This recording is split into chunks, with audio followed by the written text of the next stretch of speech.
do a very brief recap here.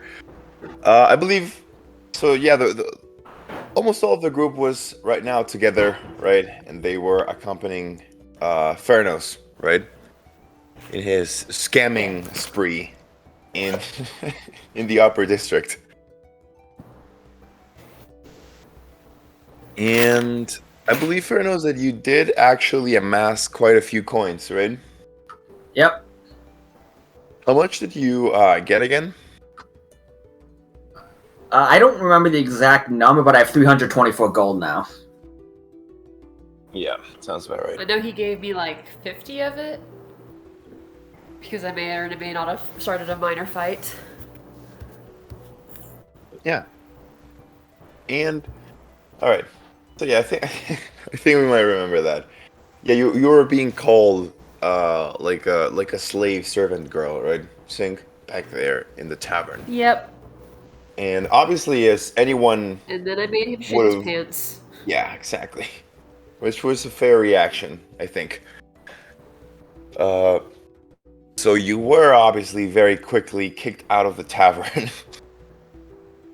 However, I think Furnos, you accomplished your mission, right? Which was, stealing from the rich. Quite a Yep. few coins, if I'd say so myself. Right? Just a few, and I think Rosemary got a couple. Just a couple, Definitely though. a couple, but if I remember correctly, Rose was kind of like just watching, and then it was Braylix. He was just drunk over at the bar, right? Yep. Plastered, laying down. Hey, that's what Raelix would want. Every week, I miss that voice of Braylix rap. It's it breathes And- life into my soul. That where's the blacksmith? Where's the blacksmith? There we go. There it is. Oh yeah. But all right. Yeah. So let's set the scene again, because I don't know if you all remember, but you were all you had all gathered back in the streets of the upper district of the Florian capital, and you were kind of like just discussing about what the next thing you would do would be, right? Because we all know that Furnos was very interested in marching all the way down to the lower district to Miss Margaret's orphanage, right? To deliver some of this money to the orphanage and for the children with this coming war. This war that's coming very, very, very, very soon. But that, I believe, you have not forgotten. However, you also all decided that first you would have rather checked on Chrisreal, right? That you'd know she's been distant the past few days, right? Yep. Sadly, Rose is getting a bit fed up with it and kind of wants to have a talk. Yeah. So, I believe that now you would have had marched towards Kevanos Tower, right? Check on Chrisreal, or at least to see if she was there. Yes, that sounds right. So do you all agree to that in the current group party? So obviously Furnos, Yep. Braylix. Yep. I mean, as long as it doesn't interfere with Raelix's, time for a little bit of training and praying, he doesn't mind. Of course not. But all right. Then I'll set the scene, and we'll go from there. So everyone, you were all standing on the street, the relatively busy street of the upper district. Right, you see all the very fine noble men and women walking down the streets of the very clean streets here too. However, I believe maybe just like a minute ago, you came back, Fernos, as you were disguised as a priest, right? Yep. Uh, because you once again entered the tavern and you asked for some donations, right? Yep. Donations to help the war effort and those in need. Right. Those in need. Let me see. I think you did this in the name of Akma, right? Yeah. The Yep. god. Technically not a lie. Right. Those are the best kind of lies. Technically not a lie. Mm-hmm. Yeah. Well, let's just keep moving. That was definitely a moment, but you just came back. I believe you were just like speaking with Singh. You had this discussion, and all of you guys are now walking towards Kevina's tower. And let's see, everyone. It would definitely. It wouldn't take you too long to get to the tower, right? As this tavern, the Fancy Cat, is not very far away from the tower itself. So you probably had to just walk a few blocks, take a few, take a few turns on a few streets or alleys, whatnot. But eventually, you would see the tower, right? Even from just outside the tavern, you would see the tower in the distance, right? As it towers, obviously, above all the other buildings in the upper district. However, before all of you guys actually arrive back at the tower, I will ask you, Chris Real, if you would be there. And obviously, if you have something that you would like to say in the side chat, that is totally okay. But I think we discussed this not even in private, with in the actual table here in the Atraria group, that That you so you think, firmly and thoroughly crushed all feelings in my heart that I decided to just yeah, blindly obey? Yes. exactly, yeah. But not just leave it at that, right? As a DM, so I will now in game ask you, how do you think that would go for Chrisreal? And do you think she'd be now in the tower or not? And again, if you want to say anything inside chat, I'm okay. cool. I'm okay. I mean, Okay. really, it was after that feeling so worn down by everything. I just, if you don't bend, you break. So just quietly fall back in line, go to my family the next day, and see what they need help with. All right. My job is now yes man. But how would your general attitude towards your family be? Would it just be indifferent? It's definitely not warm. Not warm. Feels like depression. Oh, it feels like, or is That's a good question, actually. We are having no good feelings. All right. The party bus is broken down on the side of I-95. All right. But then, I will say it's quiet dutifulness, as in I will do the job you ask of me, and I will not question it. Oof. All right. Well, if you would have done that, Christopher, there wouldn't really be a lot for you to do. And, really after that conversation with your brother, right? Narcier, I definitely understand the attitude towards your family. And I'd say that during this time, they wouldn't push you at all, right? Or at least in the time being, you wouldn't have this. You wouldn't have an intense conversation like the one you had with Narciar the other day, with any other of your family members. Again, for the time being, as they would definitely receive you with open arms, right? However, it seems that not only with you, but with all of your family, things have been a little tense.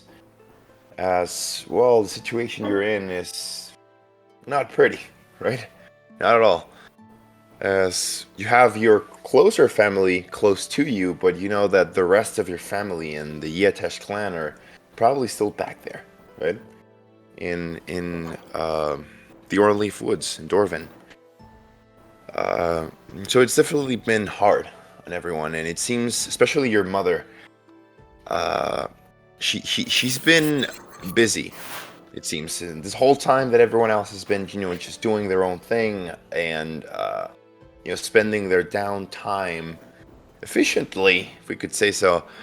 So has your family, as you've seen your brother, Boryax. He has been, studying his spells book.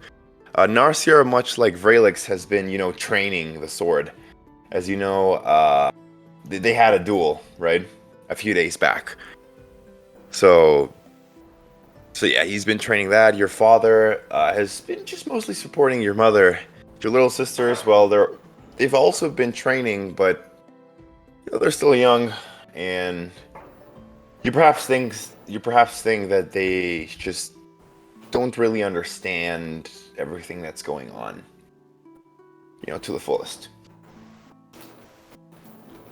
And what I mean with your mother being busy, Chrisreal, I mean that she seems to have been doing some political stuff here and there for other days. She's been, with the help of Kevinas, been dressing very formally, right? And she's been leaving the tower constantly. You're not. I mean, if you don't directly ask her, you wouldn't exactly know where. But she seems just really busy. Do you think you would ask her, or would you just leave things as they are right now between you and your family? Goodness gracious. I hear things falling in the background for someone here, but Sorry. I probably would have asked her like if she needed help with anything. I wouldn't have really pried into the business. I was like, "Do you need help with anything?" Right. If you do mention that anytime you can, did you see her during one of the days, Chrisreal? She would engage on a very short conversation with you. She speaks to you normally, right? There is no, again, no drama, no disappointment. There is just, she's talking to you normally. And I'd assume that you tried to make this reciprocal, right? Yeah. So you'd speak with her, and she'd basically tell you that she is just, speaking with the council of the Falarian capital about the whole situation with the Abishai and what's going on back in Dorvan, because as you know, Dorvan is kind of just allied to the empire here in Drizia, which is the Falarian Empire, right? The Falarian Empire. She speaks about some of boring stuff, political boring stuff to you. That at the moment you don't find very important. It's all kind of like just logistics. However, she does mention that she expects you to speak with the council yourself, as Kevinas has informed her that he would be, arranging like this how do I put this, like this meeting, right? There's this meeting with the council, with you and your traveling companions. So she tells you that she is entrusting you to, give them all the details. All right.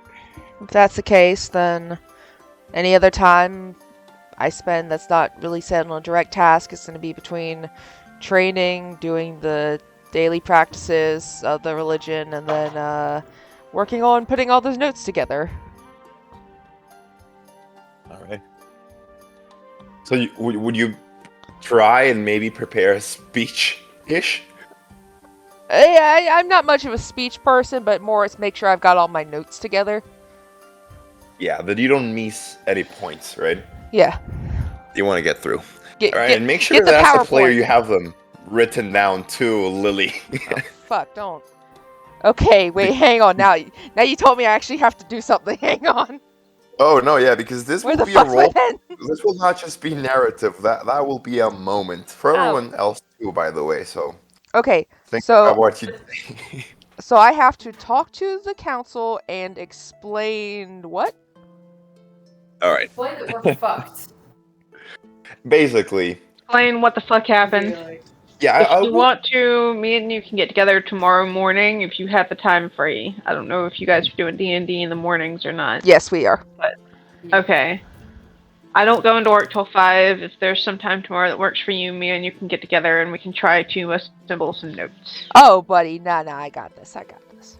I mean, you don't know All what right. you were gonna I do this I session, actually though. take amazing notes. I have a little notebook here.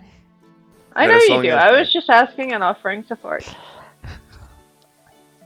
Don't worry. Be warned. Be warned that this event could trigger this session. All right. Yeah, that's why I'm saying don't worry about it. So just keep this in mind, everyone. Keep that in mind. But yeah, I would. You know, it's totally fine if you don't exactly remember. But you had this conversation with Kevin us a few sessions back. Remember, Chris? Remember ish? Buddy, you've That been you- so busy traumatizing me, I can't say I recall. So you spoke with Kevin us almost just about when you arrived at the Florian capital, and he did mention that he would try. Like the council's obviously very busy because you know that running a city such as the Florian capital would not be easy, right? It's not an easy task. But anyway, that he'd try to arrange this meeting for you, Chris Real, who has lived, you know, the terrors, let's just say, of this war firsthand, right? You've not only just heard the rumors, but you've actually lived through them, right, alongside your family and your companions too. And that, yeah, basically, Kevin us would want you to inform and convince the council about the gravity of the situation. But not only regarding the Florian capital, but also in aid to your home village, right? Your hometown. I remember this detail, and it's definitely one I'm going to bring up, so I want you to help me remember the specifics. How many Dragonborn and other mortal race dead bodies was it per Abishai body when we came across that field? It was a pretty distinct number, I recall. It was like something to 1. Oh, that is a very specific detail. I Let me see if I have it. remember. Question there. Wouldn't be too sure, but did anyone write it down? Did you I write think it down? it was Chris? 1 to 6. That sounds about right. Also, don't forget the Yeah. war machines they had wandering around Oh there. yeah, that's Oh, on the that's list too. Don't forget Fucked. those. Yeah, they had those very strange war machines that collected bodies, right? Remember they had those in battle too. That collects. Oh, I remember them very well. Oh yeah. I am I bet you small do. but mighty, but good God, those things terrify me. Also, Kevin us would expect of you guys to inform the council of you know anything you know about the Abishai. How do you think we basically the city could protect the people and the citizens of the Abishai? If you've learned of any weaknesses they have, you know, who are the stronger or the weaker ones, you know, details like that. Because remember, the people here are still a little oblivious about the whole threat. You know, they know that it's there, and you've seen the battlefield, right? Some of the soldiers have engaged with the Abishai, but as you've seen, there hasn't really been a lot of survivors to speak of the tales of the Abishai, right? So it's down to us. Yay! And I would say that those who have survived, you know, battle with the Avishai, the dragons, and whatnot, let's just say those native to Nurskred, their minds are broken. Put it simply. And then there's us, who are their favorite toys. Oh god, okay. And I was so caught up in this one, I actually didn't write notes about, but I remember it so clearly. So there was General Joe Keith, who I battled. He was a Black Abishai, Yep. right? The Choki, yeah, you haven't. I think you haven't defeated him yet. Oh no, I got my ass handed to me. Yeah, he's still an active general. No, of the the Abishai. whole family got nuclear wedgies. Yeah, and I think as you've seen, he is one of the stronger generals of the army. Yeah. Yeah, he was Choke someone you. I remembered, but the fucker, because I was too caught up in the moment that I didn't write anything down. It was a red dragon, wasn't it? Yes, you mean back in Dorvin, right? Back in Dorvin, inside the temple, when he was conducting Inside the ritual. temple. I remember Yes. that distinctly.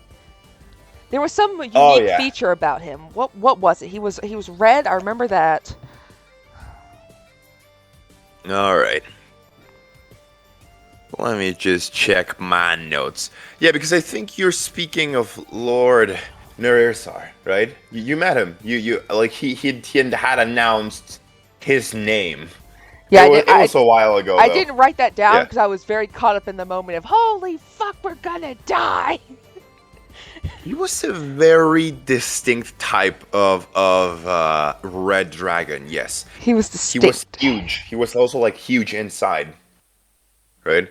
He was this massive dragon. Let me just check that out again. Well, what you'd seen that was very distinctive of this dragon, and I don't think Vrelix or Furnos were here, right? No, they weren't When that here. It happened. was just Nope. me, They were not part of the Sing, party yet. Rose, Yeah. and at the time Sprout. Actually, you want to see the token again, just for chits and giggles? Sure. Remind me again why I have Sure. nightmares. Just for our friends, Furnos and Vrelix know what Just know what we're fighting fucking against with. here. Yeah. All right, you ready, guys? I'm gonna Yeah. just paste it in the map. Yep. Just Wait, it's in the DM layer, so you won't be able to see it yet. Give me a sec. I'm making it big, so it's terrifying. And boom, you see it? Oh yeah, that's why he looked like he was unique. I could take him. Relics should kick that guy's ass. Yeah, he was red and Oh black. fuck! So, Relics ain't yeah, as as you can scared of no see, dragon. He looked more like it was more of like a magma, like dragon, Yeah, right? I remember now. Yeah. And he was huge. He could speak. I mean, he spoke to you if you remember correctly. Oh yeah, right? he Chris? was a chitty chatty boy. Yeah. Yep. He- Yep. he- And he I spoke- still want to know what happened in Neodos. Oh, no, Probably that's fucking yeah. dead. That's what I'm afraid of. But otherwise, he could be a backup. He's fucking dead. I want to. Yeah, it was I'd like this, to see if this there's a way I dragon. could get into contact with him. Okay, And- I remembered that. I just didn't take notes because I was too busy going ah. Ah! Yes, Yeah. I sympathize. I was the same way. Also, Fernos and Vrelix, you were not here during this time of the campaign. So this dragon that you're seeing seems to be, at least here in the the material plane of Atraria, it seems to be the supreme leader of the Abishai here. AKA the problem. So yeah. So what you're saying is, if I kick this thing's ass, So the leader. This thing is very strong, though. But you will manage, I'm sure. nothing's too strong for Vraylick. That sounds like famous last words. I'll ride on your shoulders and launch Eldritch Blast so we could ride into battle. Yeah, are you guys ready to see this? It'll be magical. Oh my gosh. I feel like we're just gonna watch slow motion them just get squished like Spurt. I will say that if you ever do have to face this great evil, just be very calculated about everything you do, because you will level up, though. By the way, during this downtime, you will level up. Actually, you will level up Oh, soon. fuck. Right Because you now. don't want us to Yeah. get instantly vaporized. No, because it wouldn't just be fair. You need more levels, honestly, if you want to face. You're like, what's you're gonna coming. die. I know. You will die. Yeah, I know you need a little more beef, right? A little more power. Because, remind me again, what level are you guys right now? 11. 11? 12. 11. And then there's that bitch. Okay, yeah, you will definitely at least need to be level 13 for what's coming. Yeah. Oh boy. Hence Yeah. a So- month montage of training. Yeah, so don't worry. Yeah. I will give it to you as a DM. You will basically just grind hashtag montage, and gain some levels, but yeah. Fabulous. You're but- right. doing that. Rosemary finds a corner of the library where she can get in, read books, and blow shit up to practice. Yeah. But anyway. Anyway, so Yeah. those were just some Yeah. important notes I needed to cover real quick. Because I had Yeah. them, but I want to, like, regather them all where they're on one page. Okay. Well, that's what Chris Rail does. She sort of makes these notes, goes through the prayer rites and all that, and physically exercising. Alrighty. Her heart's not in it, though. It's just going through the motions. Yeah. Yeah, I'd so like let's to know say Rosemary You just need a trainer. probably- In between reading, Rosemary probably does come and check on Crisriel a few times. The most intense sit-ups. Yeah. But she's trying not to poke her nose in it too much. But I think tonight might be when Rose finally pokes her nose into what's going on with Chris.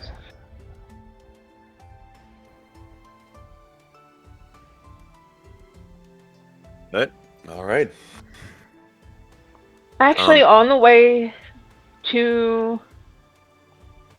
the back to the tower with Sing, I'm probably trying to keep in step with Sing. Rosemary probably pulls her down and says, I kind of want to just have a talk with Crisrael tonight. You can either come with me or stay with the boys, that's up to you. I just want to let you know it's time. I hate seeing her like this. I'll be with you. I'll be with you. I appreciate that. But it's time for somebody to try to be there for Crisrael instead of her being there for everybody else. I love this. She hasn't said anything to anyone. I can tell. Right And then now. here's Fernos not even knowing you exist. It's like, oh, this person's here?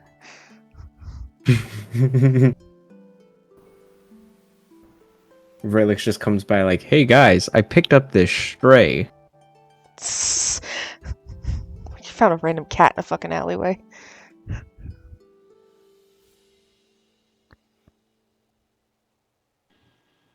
But I'll probably just tell, when we get to the tower, I'll tell the boys that I'm planning to have a serious talk with Crisrael.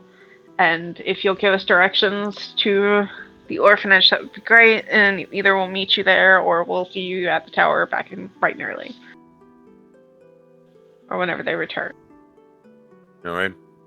And most of this time, remember, also don't forget her. Kavari's been with you, Crisrael.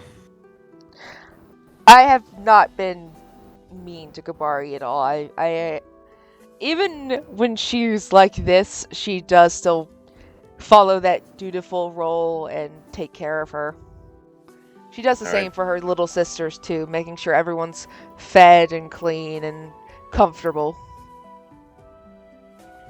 Alright. However, as you know, Kavari is a very curious little His baby. fella, right? His baby. So you do have to keep an eye on her sometimes as she wanders off in the tower. Just going anywhere. The tower takes her, basically.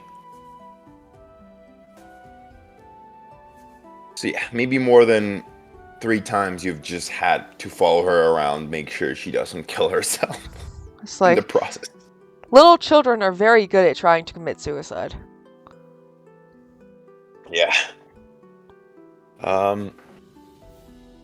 But yeah, so important, Crisrael, that's what you that's like just the single most important conversation you would have had with your mother, and again with the meeting with the council that's coming up soon. You're not exactly sure when, what day, but you just know you have to be ready.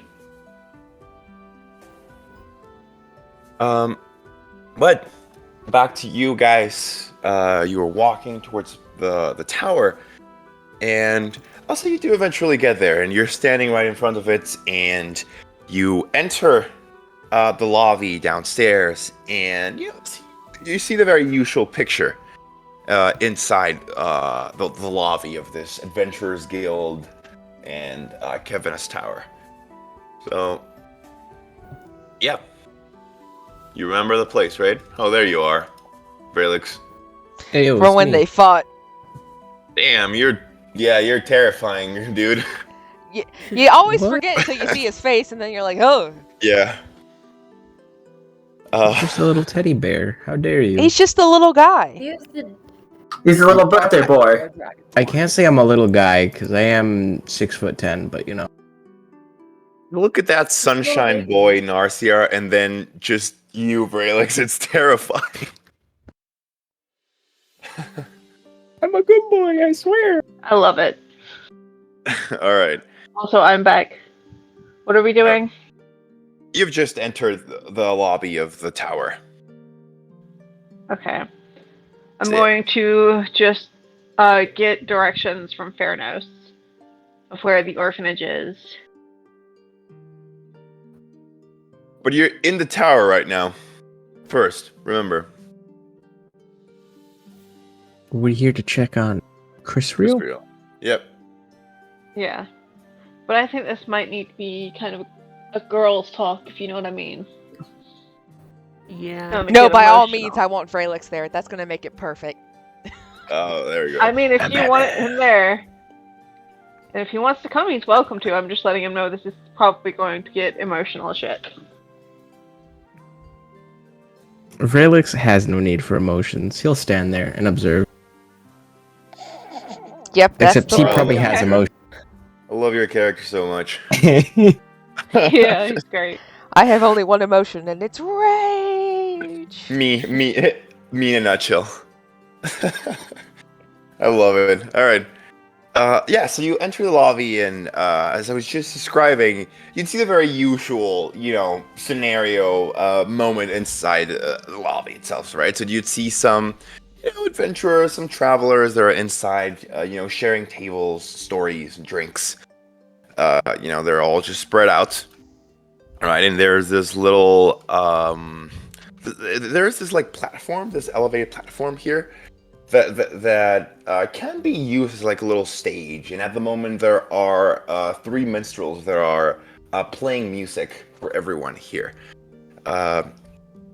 Again, you'd see the job boards as well. There are 2 of them at the moment down here, and they're pinned with a bunch of scrolls and papers and jobs and whatnot. And obviously, behind the counter, you'd see the elven secretary that you know very well, right? Lucia, you'd see her Poor girl. wearing her very beautiful titty black uniform. You'd see her very long blonde straight hair, and as usual, she'd look very busy as there are just a bunch of scrolls scattered all over her desk as she is writing on one of them. So yeah, you have this conversation though, Rose, with Vrelix and Sing and everyone, Fernos, as you I mean, you I'm tell gonna be the honest. boys. Yeah, go ahead. Vrelix might just be like, "Where's Chris Real?" I think Vrelix honestly would probably just, as we get here, just kind of go solo. He doesn't think about the party at the moment. It's just like, where the heck is this chick? Where's the one who dragged me? Where's the blacksmith? Where's the blacks? I'll never forget that. But go on ahead, guys. The stage is yours. You let me know what you want to do. So, Fernos, at least knowing Let that Rose take the lead. what's happening is probably personal between them, I'll go to the group and say, I'll return to my room. Knock when you're ready to go. We will. All right. Let's just hope this goes well. So I look at Sing and I'm like, are you sure you're okay to do this? No, you've already had an emotional evening. I don't want to pile on and make it worse. Don't worry, I'm okay. I give her a quick hug and then I'm heading up to Crisrael's room because that's where I expect she's probably is a good starting place to look for her. All right. Raelix would have just went straight to Lucy and be like, "Where is the dragonborn I came with?" Which Where's the one? Chris real? We'll let I him love go on this. his I goose love chase. this, man. With like 4 other dragons. Like, how many other ones? My father, my 7 mother, other my 2 dragonborn. sisters, my 2 brothers. A total of 6, Yeah. including me, Holy. 7. Including Crisrael. Gonna have to be a little more specific there, bud. Hey, this is Raelix. Raelix doesn't deal in specificities until it's Oh, needed. we know, and we love him for it. So you're Indeed. asking Lucia, right? The secretary. Yeah. Okay. But first, let me just tell you, Lily. Oh God, I'm so thankful you invited these guys there. They're a treat. I told I you. love this. I They told are. you. I love this so much. All right. So you walk up to the counter of Raelix, right? Yeah, that that was the where's the classic line. She once again would look very Vissy, but she would look up, see you. I think she would jump just at the sight of you at first, you know. You kind of like just maybe startled her a little. I just kind of She tilt looks my up, head at her when she gets startled a bit. and so she just sighs, just, and she seems confused indeed.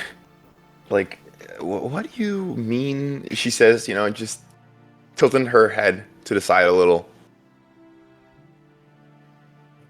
Is the dragonborn I came here with here? All right. And then I'll just try to do Go ahead. rough gestures of like the height of Crisrael. I don't remember how tall Crisrael is, so I'm just guessing. And I'll be like, Sorry. they're from the, Yatesh clan. Oh. Israel. There you go. That one. Where is she? Amazing. This is beautiful.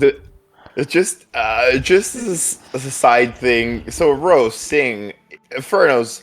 I know Furnos, you said you were gonna be heading to your room, but you, Rose, Sing, what are you doing as this is happening? Are you just already heading upstairs, or are you just watching Raelix? No, we're heading speak? upstairs. We're just letting him do his thing. He'll figure it out and catch up eventually. So they're all Maybe just it'll give leaving us you, time to have a Raelix. little bit of a one-on-one without the silent They're- observer on the background. God, yeah. Yeah. All right, yeah. You see him. However, you're all just heading towards the elevator, the magic elevator, right? Basically, that's like behind the suit of armor here, right? To travel through the tower. And Verlix, as you ask this, she looks at you and she says, "I don't think I've seen her leave today. She should be upstairs, maybe in Kevin's office. No, there's rooms there. I think the Yetesh were staying there." Well, that is convenient, but concerning. And I'll just turn away and leave. Just go up. whispers to herself, "Concerning?"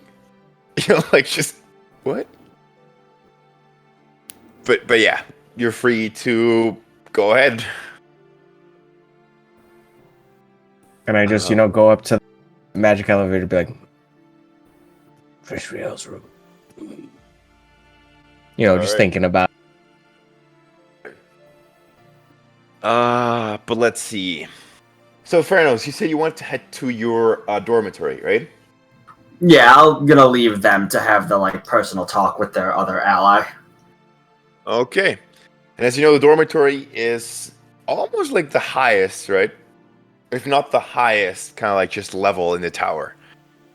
So, yeah, uh you travel there through the elevator and would find yourself inside the hallway, where you can very easily just walk to your room, close the door, perhaps look out the window and see the beautiful scenery, of the cityscape, right? And the mountains, not the mountains, but the hills and the plains beyond, and just relax for a while if that's what you'd like to do. How does that sound? Yeah, I think that's probably what'll happen. All right. So you enter your room and you watch out the window.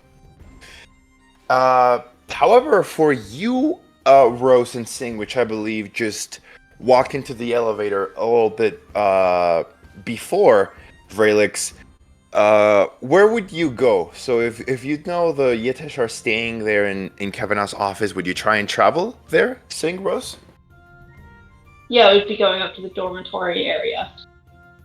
The dormitory or the office? I think the dormitory first because I don't know if she's not busy with something. She's probably in her room. All right, that is fair. Yeah. And I believe, Singh, you were just following And plus, her, that would be the best right? place for a private conversation. All right. Yeah, I'm just following Rose. All right. So you go up to dormitory, and I'd say that perhaps you would catch a glimpse of Fernos just like entering his room there, right? Closing the door. Which door would you try? Would you know? One of the Rosemary probably dorms just would be takes hers? note of where he is. Again, sorry.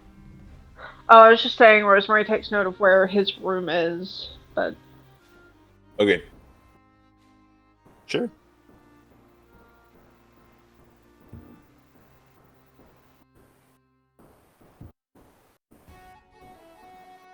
I What? think probably we wave and Yeah. push on. Yep. So would you try a door where you would have seen Chris Rill before? Yeah, I probably know where her room is. I almost certainly know where her room is. Right. All right. Give me just a moment, because I'm double checking something.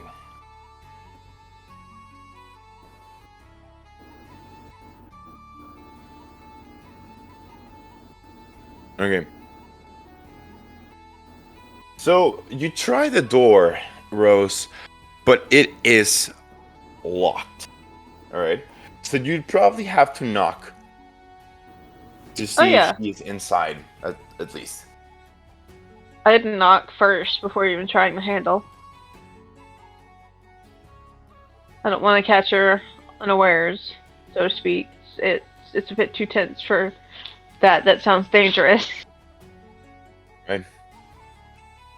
Well, and by the way, Sting, you there, Sparrow? Yeah.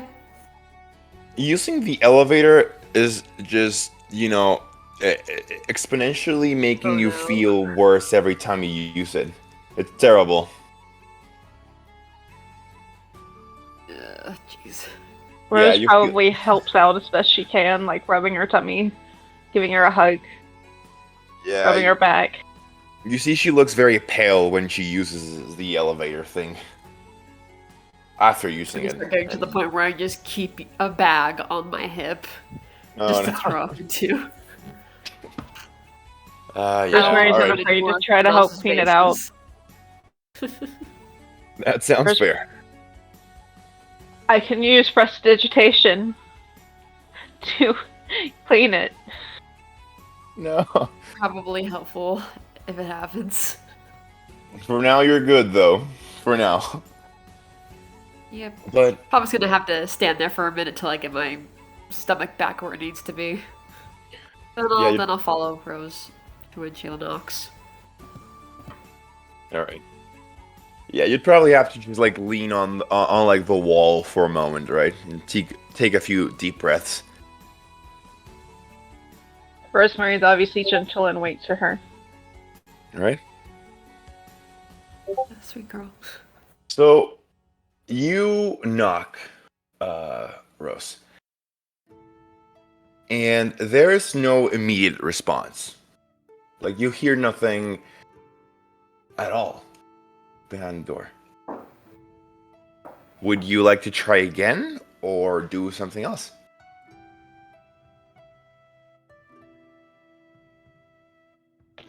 Probably I'll try one more time, and just say, Kurisriel, it's me. You there? All right. So you speak and you knock again. And you wait for a response.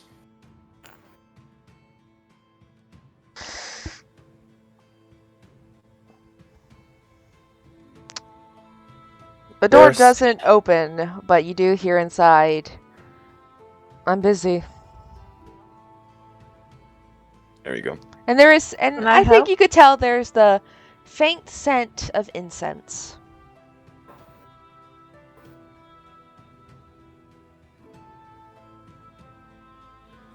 Would you like some company? No, thank you. Okay, well, can you please, when you're not busy, can we talk? I've missed you. There's much work to be done, Rose. Focus on what you need. What I need is my best friend to be okay. I'm fine. I'm meditating. Then we will wait you until are you're done. done, and then you'll let us in. Yes. You hear Singh's voice, Chrisreal. You know, it's really hard to meditate when you just have peer pressure happening on the other side of the door. Yep. Yeah, exactly. When does Rayleigh show up? Probably not long after that. I mean, Vrelix was heading towards the office, not the dormitory. No, I said I was thinking Chris Real's room. That's what I thought. I was like Chris Real's room. That's what Raylix was thinking of. Now he's not exactly sure. how to get there. Ironically, if you were thinking of that, it would have taken you to the dormitories. Fuck yeah. So you just hit the jackpot without even knowing where you were going, Vrelix. That's basically. exactly how Raylix gets through life. Exactly. So you were just like, yeah, the office, and then you were just thinking, you know, the dormitory, and then I think it would be this moment, Sing, just maybe like a minute after you say these words to Christriel, and there's like this no response from her.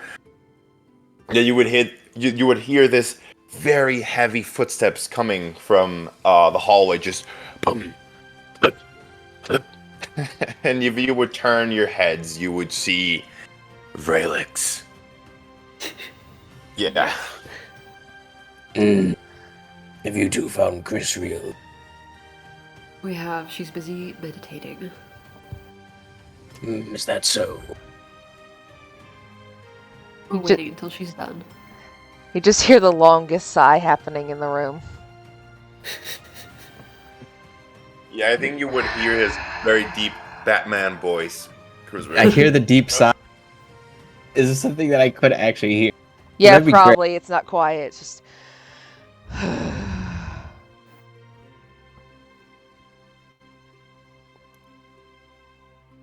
I love this I scene. don't believe that this is how you meditate. I'm going to if the door isn't unlocked, It's I'm locked. gonna start pushing. It's locked. The I'm door going is- to not push on. I'm not gonna like turn it. I'm just gonna try and push it. Oh my god. You're Just very gonna heavy. Do not push. Oh my god. Please don't break You're her going door. I'm to just gonna break the push door if you until keep it like doing that. jostles a bit, and you know, like Okay, you want to push the door. just you know, I'm not gonna like try and destroy it, but I'm just gonna like, you know, push it. Like if anyone tells me it's locked, I'm still gonna push it. Jesus God. I just go. Oh god. I'm not putting like my whole force behind it. I'm just going like, dude. Okay, what was your Just strength enough to score? move the door a little. My strength is 20. Your strength is 20. Yes. So as strong as a mortal can be, basically. Yeah. All right. Oh boy. Roll a strength check to see how hard I push. So Chris Riddle, you just let out the, loudest sigh in the history of Atraria. And then you suddenly just hear, or basically just see from inside the room, your door kind of like it kind of like just creaks and it just starts leaning inward to the room. It's not breaking yet, but you see it's you definitely see there's something putting pressure on the door from the other side. Jesus. Again, it's like bending a little. It's again. I will give this detail. The door is just a very simple wooden door, by the way. The medieval style. So they're just not very thick doors too at all. So yeah, Chris, you would see kind of like just lean a little. You'd hear it. You hear just just the wood basically very lightly bend. Yeah, you hear creaking of wood inside as well as she gets up to get the door before it breaks. You open the door? I would like to wait a second to see if the pressure lets off so no one falls into my face. After a few seconds of it not opening, I would have been like, it's locked. Jesus God. Yes, then when the door is pressure's Very relieved, I observant of you. unlock it and will open it. Just looking exasperated. It looks like your meditating isn't working. Yeah, we Let me interrupted join that. you. And I'll just walk my way in and then, crisscross applesauce on the ground. Right. I could hear the thump. Okay. So sorry, my mic kind of just went crazy there for a sec. So did you open the door, Christopher? Yeah, I did, and apparently everyone's just walking in. At least Raelix. Raelix is just like, Oh, you know wow. what? You don't look like you're meditating, right? So Raelix just walks in, crisscross applesauce, and then In her room or in the hallway? In my room. in her room, and I just kind of grab, the hilt of my axe, and I just kind of like lean my head up against it and just close my eyes. And You start see, there kinda, was like a lowly nice little circle. She had some incense out. It was very concentrated, and now we're here. Yeah. So Rosemary, go ahead, Rose.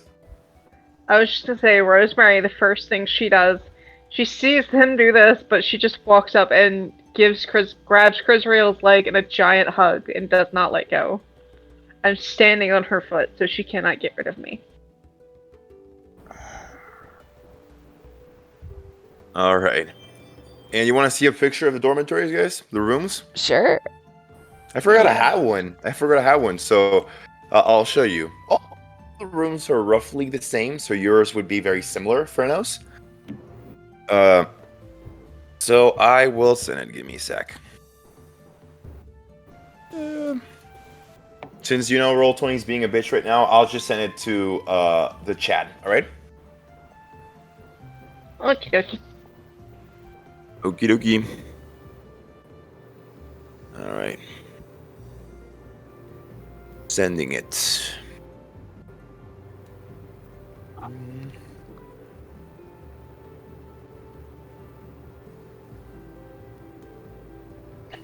All right. I'll send it just in the main chat.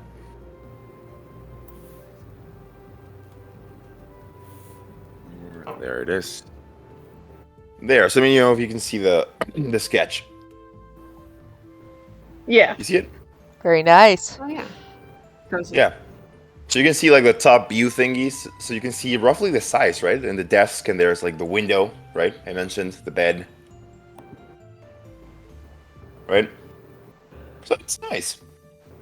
Now, the moment you guys open the door, you see this room. you'd see that there is incense, right? That's and in the room. Yeah, It's still I up, had I the think. place all laid out for focusing, and now we're here. Yeah, I'd see that it's still like burning. The incense still like burning. You would smell it inside the room. You would see one of Chris Real's windows here is like open just slightly ajar, uh, letting a few fresh air in. However, I'd say that her curtains are also like almost completely closed, so the room is dark at the moment. Not pitch black, but it's definitely dark inside. But yeah, it seems you sit. Did you sit on the floor or on the bed, Vrelix? I'm on the floor. Okay. You sit on the floor, and yeah, Rose. It seems you grab onto Chris Real, right? It's time to play an emotional leech. Amazing. All right, but after this, what do you do? What are you saying? Once again, the stage is yours, my dear players. Rose looks at Crisrael and says, "Why don't you have a sit down on the bed? I feel like we need to talk, and I'd like to be able to look you Bless somewhat in the eye." Bless you, by the way. Yeah, bless you. It's alright. I just like put a hand on Rosemary's head. I just kind of like do the shuffle walk because she's apparently on my leg. I'll get Yep. off if she starts actually walking to the bed, but if she walks somewhere else, I'll motion for Sing to close the door behind us. Yeah. When Christelle starts moving, Sing will go in and she's gonna close the door and stand in front of the door so she can't leave. Jesus God. Wow, it's like It's an intervention of love. there's a hostage situation. And the hostage is her emotions. Yes. All right, yeah, like I said, guys, you do you. I'm actually gonna do just this. So it's time. Once we finally get over to bed, Rose is gonna kind of climb up. She's used to having to do this, so she climbs up very fluidly, and she kind of kneels on the bed to match Crisrael's sitting height, so she could look her in the eyes. I kind of just stop you before you do that. Like I'm holding you a little bit, and I take off your shoes, and I put you down. Oh yeah, of course. I would have kicked off my shoes before coming onto the bed. I was like, don't you put your dirty boots on my bed. Respect the I bed. would never. But I kind of look at her and I say, I know things are hard right now, but I want you to understand that you have friends. You have people you can talk to. I love you. And I have to have you be okay. You're important too. You don't have to be perfect. You're loved just because you're Israel. You're loved for being you, not for what you do for us. And I need to know that you're okay before I do anything else. I don't care if the world outside ends as long as I know you're okay. You've died. I have lost you. I don't know what I'd do without you, so now that I have you back, there's nothing that's going to stop me from making sure you're okay.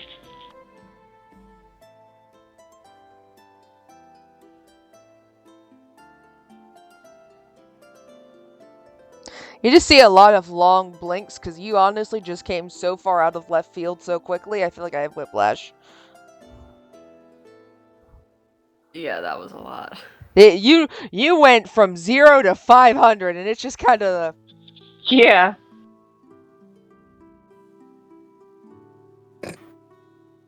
Beating around the bush obviously hasn't been working. I just awkwardly kind of reach my hand out and just pat your head a few times.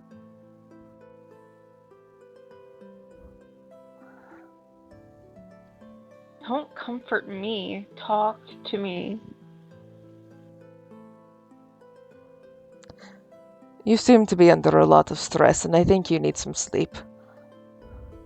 No, don't you just... Israel. We're not deflecting this.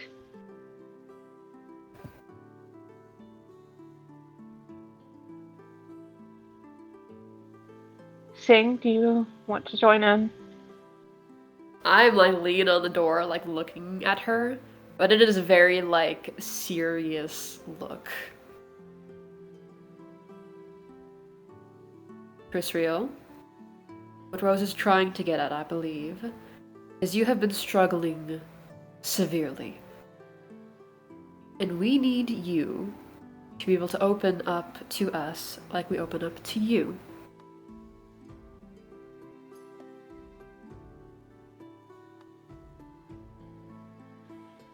You don't have to always be the one people go to. You can go to people too.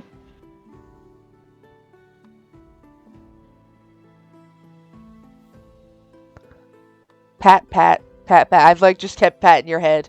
That's sweet. You see Aurora start to get visibly frustrated, trying to figure out how to get this across to you.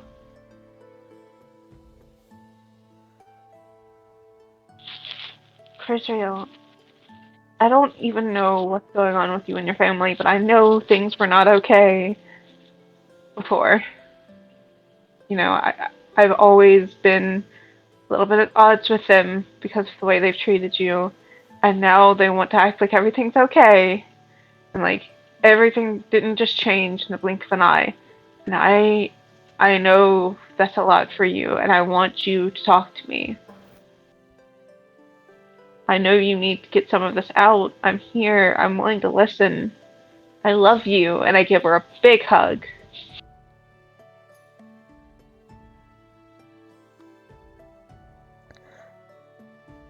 More awkward patting. I care for you too. Just... You're a lot. Well, that's part of me being me, and I want you to come out and talk too. I'm fine. I'm busy. There's much work to be done. We only have 3 weeks left. There's no time to waste. It's not a waste of time to get you on an even emotional keel. And apathy is not that.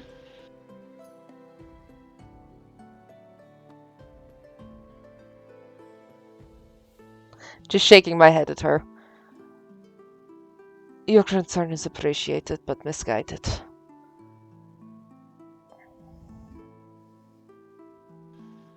Sing, help me out here. Yeah, Sing is gonna get up off the door and is just gonna stand directly in front of Crisriel looking down at her. Chris? In order to do what we need to do for the coming battle and make sure we don't all die, we need to be at 100% in every way. Right now, you are not. You have had a lot happen. And as far as I'm aware, you haven't spoken about any of it. I know you've lost a good majority of your family still over there. You've lost your home. You have died. And as far as I know, though I'm not very accustomed with religion, major things have changed.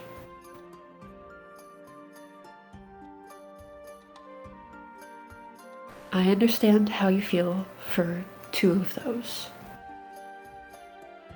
I was completely alone when I lost my family. It devastated me. So I know that right now you are not okay. And you trying to lie about it to us and yourself is going to make it worse.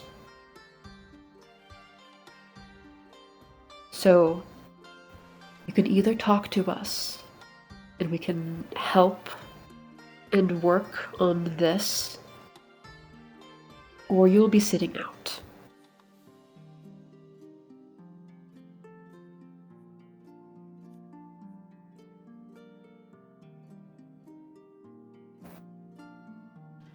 As far as I'm concerned, the world can burn if it means that you're okay. Which tells me all I need to know about where your priorities lie. You are busy focusing on individual when you should be focusing on collective. Well, the individual matters too, Chris Ariel. I know you're trying to focus on the collective, but the collective is individual. And you're part of that. You're important. You're loved. We're here for you, and we want you to talk too.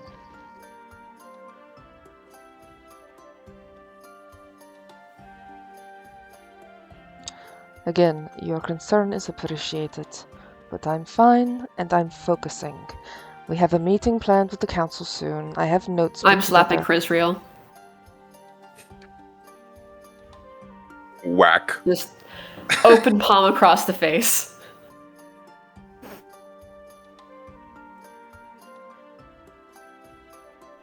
I make sure I'm out of the way, but yeah. Yep.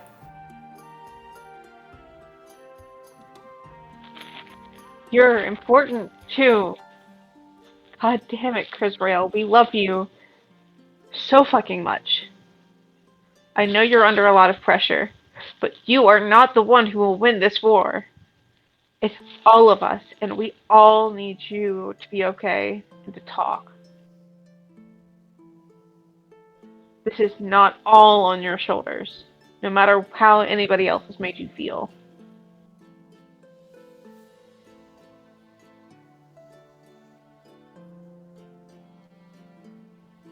I stand up, looking down at Singh. Still just straight faced.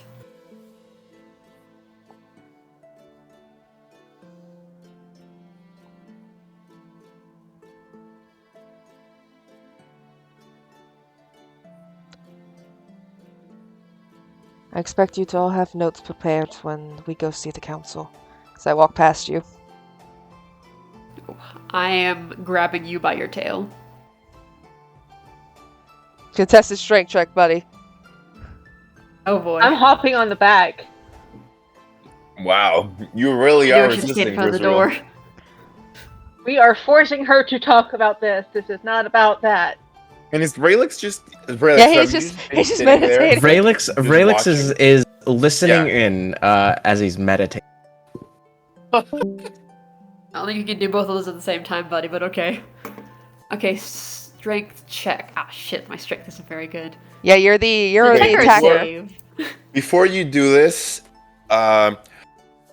Sing, Rose, you have been great with your words, your roleplay, everything.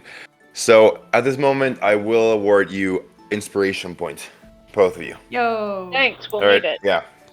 Like right now, like before actually this check, you both gain inspiration. Yeah, Or you're you both know the thing, right? attackers, so Yeah. you both have to use athletics. Meanwhile, I can choose athletics or acrobatics. Oh wait, I can choose athletics? No. Yeah, you get to do athletics, yeah. Yeah. Sweet. So you're my resisting athletics is Chris decent. Real, basically. Oh! Dude, There we go. I can roll a nat 1 and I'll still have more than that. There you go. I'm Rose on your is back, not bitch. letting you go, girl. Technically speaking, you can't grapple me, but you sure as hell can hold on to me. Yep. Exactly. I am just on your back, Grab. in your ear, Yoda telling style. you, sit the fuck down. Fuck, we must. Yeah. All right. Well, we've seen the roll, so go ahead. Holding on to Chris, then making her stay. Just, nope, you're not leaving until we talk. Until you open up and it's about more than just the council, this, your parents, that, what the war needs. No, this is what Chris. Damn it.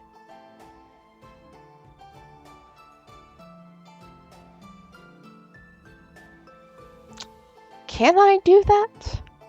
Can I? Do what? I'm just reading a spell description real quick. Hang on. Oh, you're really fighting here for your life, Chris. Now, this one's more a defensive move. I'm about to consult Jeremy Crawford. Hang on. Oh my I god. want to know what this spell is. No, you don't get to know. Bing. What are you doing? Okay, it does say I can do that. I would like to cast banishment on myself. What the fuck? Wow. Bruh. Vernos, you just chilling, man. You know. He's vibing. Meanwhile, Ferno's just, looking out the window.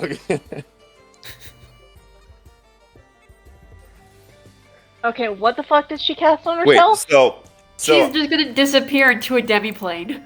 so you basically say you Let's just see if I can follow consulted her. the Jeremy guy. So I would assume you can cast it on yourself. Yeah, I did. I did just check. On one creature. And you can see. did the lead designer say it was cool to do that? As long as you can see yourself, it counts. And I'm not invisible. I mean, like, if you can see your hands or your body, is that what it means? Yeah.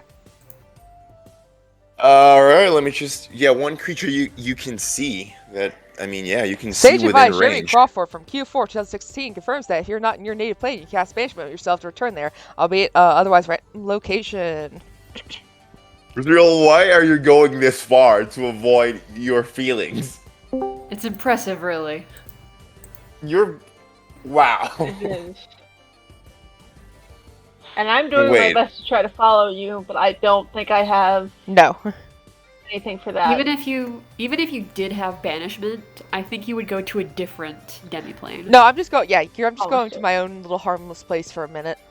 Let's see. Yeah. So you attempt to send one creature you can see within reach another plane of existence. Target must succeed. Okay. I willingly Or be fail my banished. save. Your target is native to the plane of existence you're on, which you are native to this plane of existence, right? You were born here. I think that's what it means. Yep. Right. So just a harmless Then- demiplane. You banish the target to a harmless demiplane while their target is okay. Until the spell ends. Okay. Can I roll to see if Rosemary knows what she just cast? And how she got away? You mean like if you would roll a check to determine what she just rolled?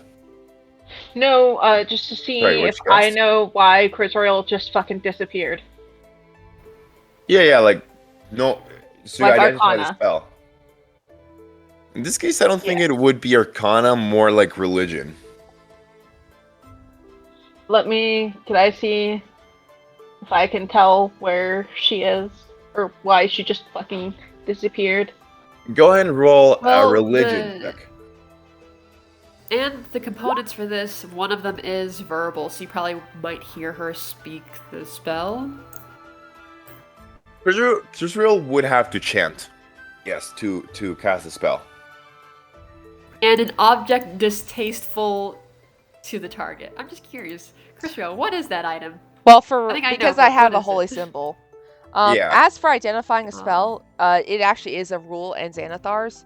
To identify a spell cast, it is an Arcana check. The DC equals 15 plus the spell's level.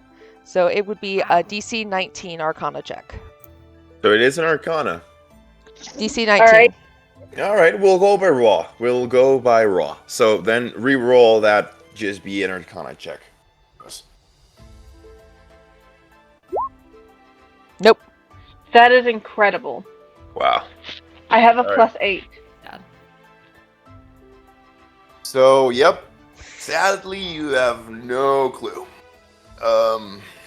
What had just happened, Rose? In a moment, you just see Chris eye just glow with this golden magic. She chants what sounds like Latin for a few seconds, and then she just boops out of existence. Give me Spell 1 second and fuckery. I'll be right back, but probably Rosemary's fuming. What about you, Sing? I will stand closing the door if Chris opened it, but I will close the door and I'm gonna stand in front of it and I'm just gonna wait. Yeah, you don't know if she just went invisible too, or you don't know, right? So Yeah. I'm body blocking the door. Just arms crossed.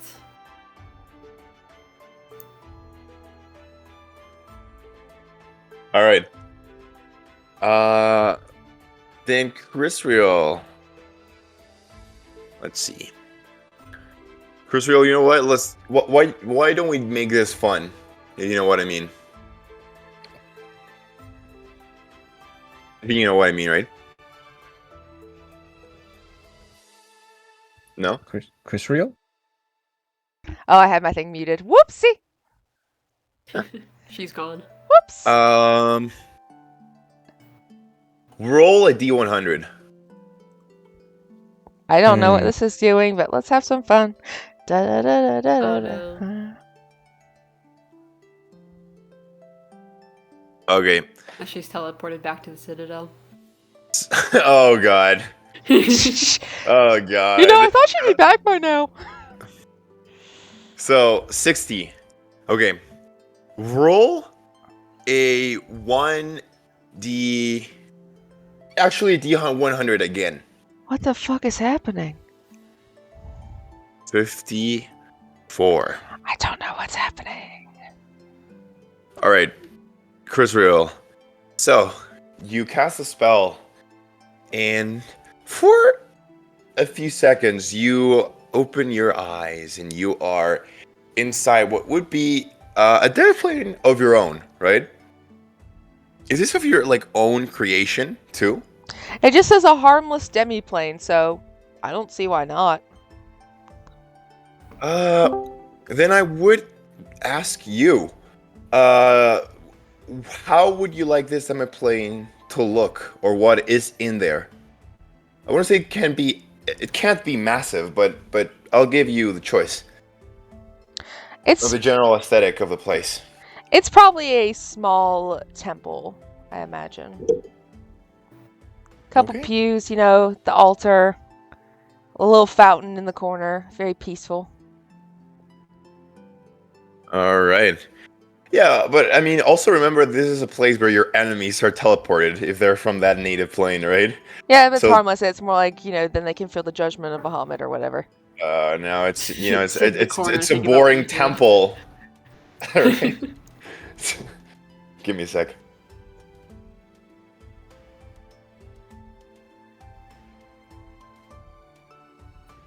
Sorry about that. Keegan's trying to get groceries, and if he calls while I'm on this call, it just plays your voices and his voice at the same time, and it's very confusing.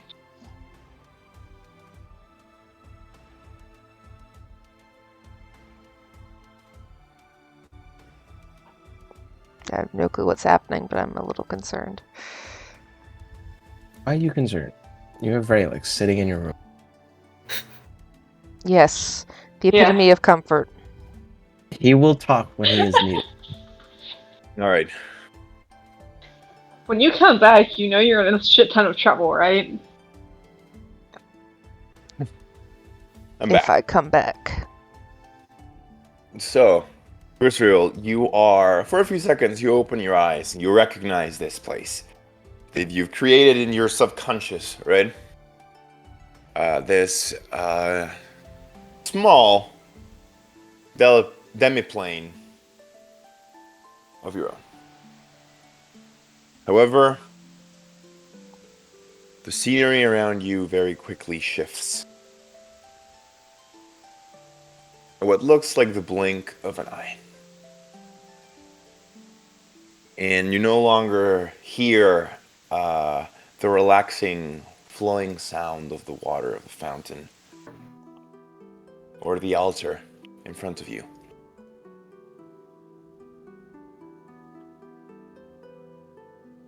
Rather,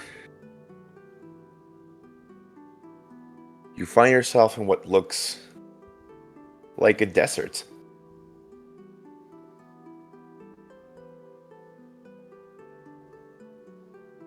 A barren desert. As you stand there, you look around, and just like I said, and quite literally, it is barren. You perhaps see just very few strange plants that you've never ever seen before in your life. Perhaps maybe you've read about them or see them in books, but never in person or like this before. Right? You see these plants that look like trees, but they have spines on them. And you can feel the scorching heat of the sun above you. To what you see a clear sky.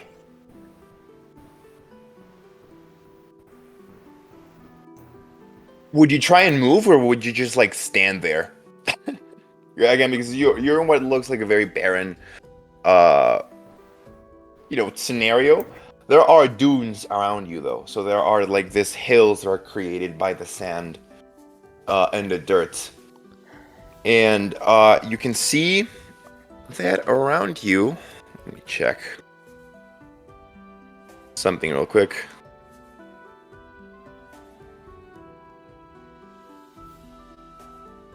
You can see that there are these dunes, however, to the distance you can see this rock formations too.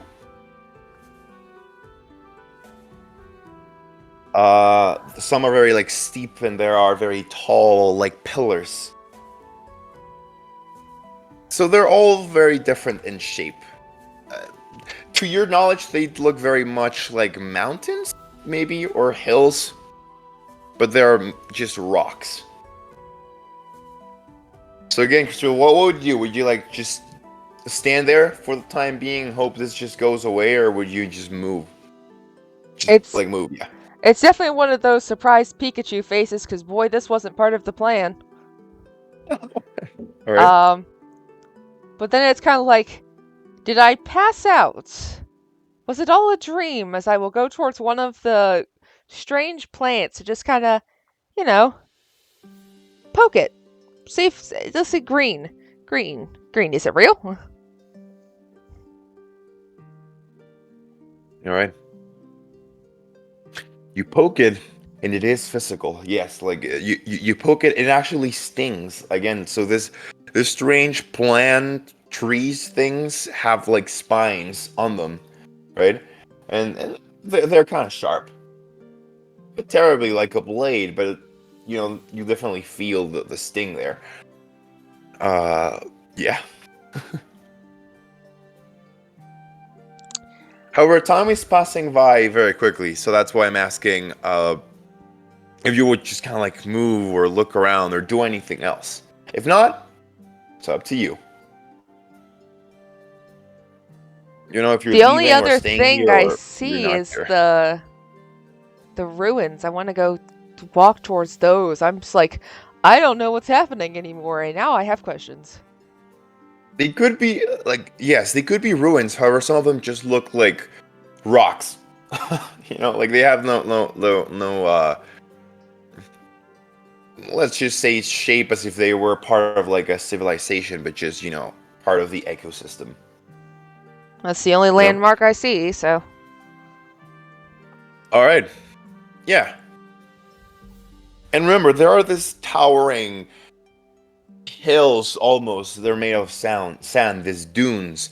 So if you're moving, you have to climb. You'd have to like climb them a little, and you would do so.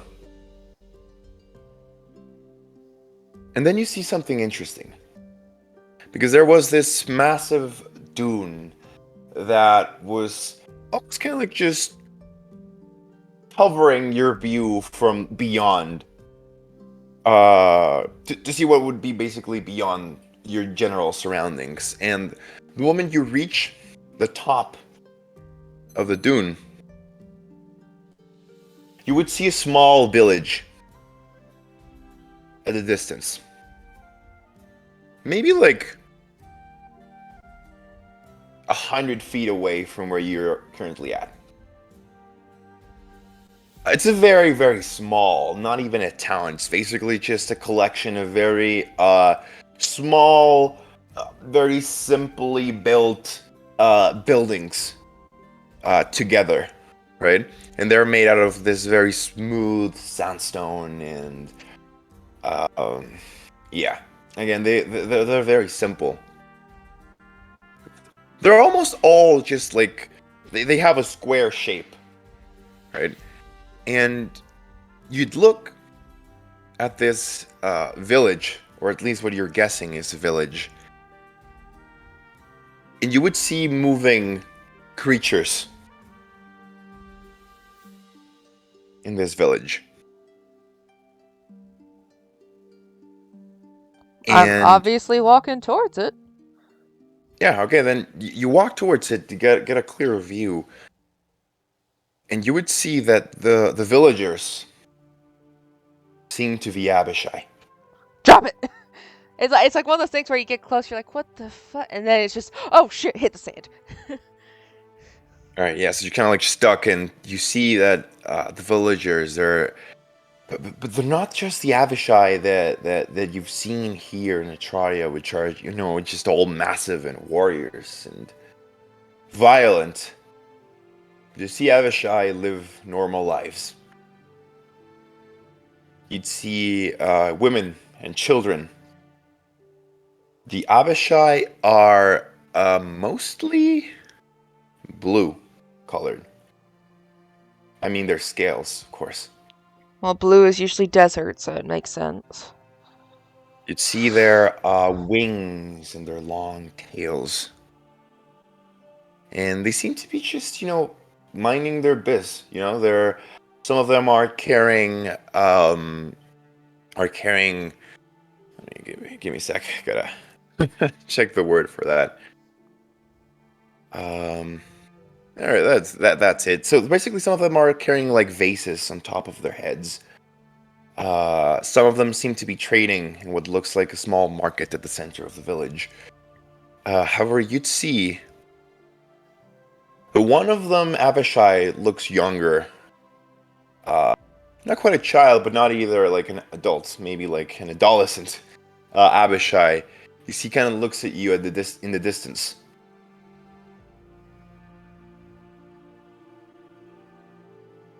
But at that moment, you shift back. And you're once again standing in the room inside the dormitory in Kavana's tower. And I believe the first thing you would see is Sing, right? That would be just like standing in front of the door, blocking it. Like she is a goalkeeper or something, just blocking the door. Vrelix, of course, still there, sitting with his legs crossed on the floor, eyes closed maybe. And Rose, I would assume that the moment you see Crystal pops back into the room, you just, jump and hug her, feet or leg or something, right? No, this time, Crisrael has hurt Rose's feelings a little bit here. Rose kind of just fell to the floor when she disappeared because I was on her back. So you see me I've scooted over a little bit just in case she does come back in the exact spot, but I'm just laying there. Boop. What would you all do? I will say, when Chris Rio booped out, her expression was kind of neutral, maybe frustrated, but now she's back, it's kind of like stunned. Be right back. Okay.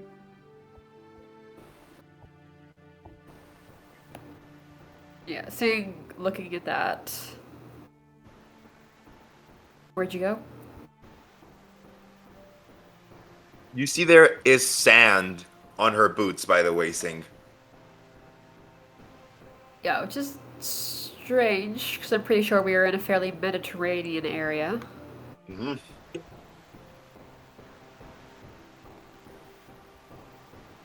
So that was real, maybe? Yeah. Just look confused. I need time to think, please. Her expression changed, seems Sing. From what I'm hearing, Yeah. I'm guessing. Very strange.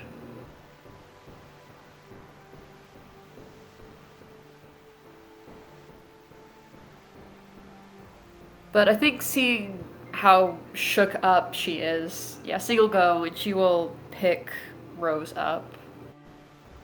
And looking at the big man, just whistle and just say, "Come on, we're going."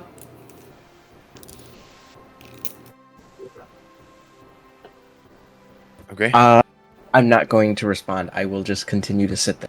He's deep in meditation. What made you change your mind, Sing? I think because Christopher Sing looks knows more disturbed stunned by when that she than the sees it. slap. Yeah. Sing's not gonna leave. She's gonna be outside in the hallway, but she's gonna give Chris a minute. It seems Raelix is just vibing. Yeah. All right. But I'll just wait to see if Pick Rose, Rose. up, comfort her a little. Yeah. Okay. She seems upset. Yeah, I was waiting to see if Rose would have done anything else. But with you, Fernos, you there, Fernos? Fernos. Yep, I'm here. All right. I will ask you the question that it's been a hot minute. They've been speaking to Chrisreal, and you know how you want to deliver this money to the children, right? In Miss Margaret's orphanage. So, you can just stare out the window for so long, right? True. So you would kind of just wonder, like, what is going on? You have not heard anything about Vrelix too. So what would you do? Would you stay in the room and keep waiting, or would you go and try and find Chrisreal too and see what's going on?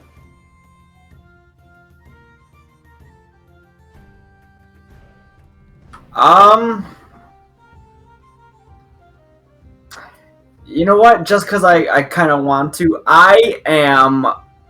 So one of my Eldritch, I'll post this all. It's quite a bit, but the one I have is Voice of the Chainmaster, which means I could telepathically communicate through my familiar, and I can perceive through my familiar and talk through it.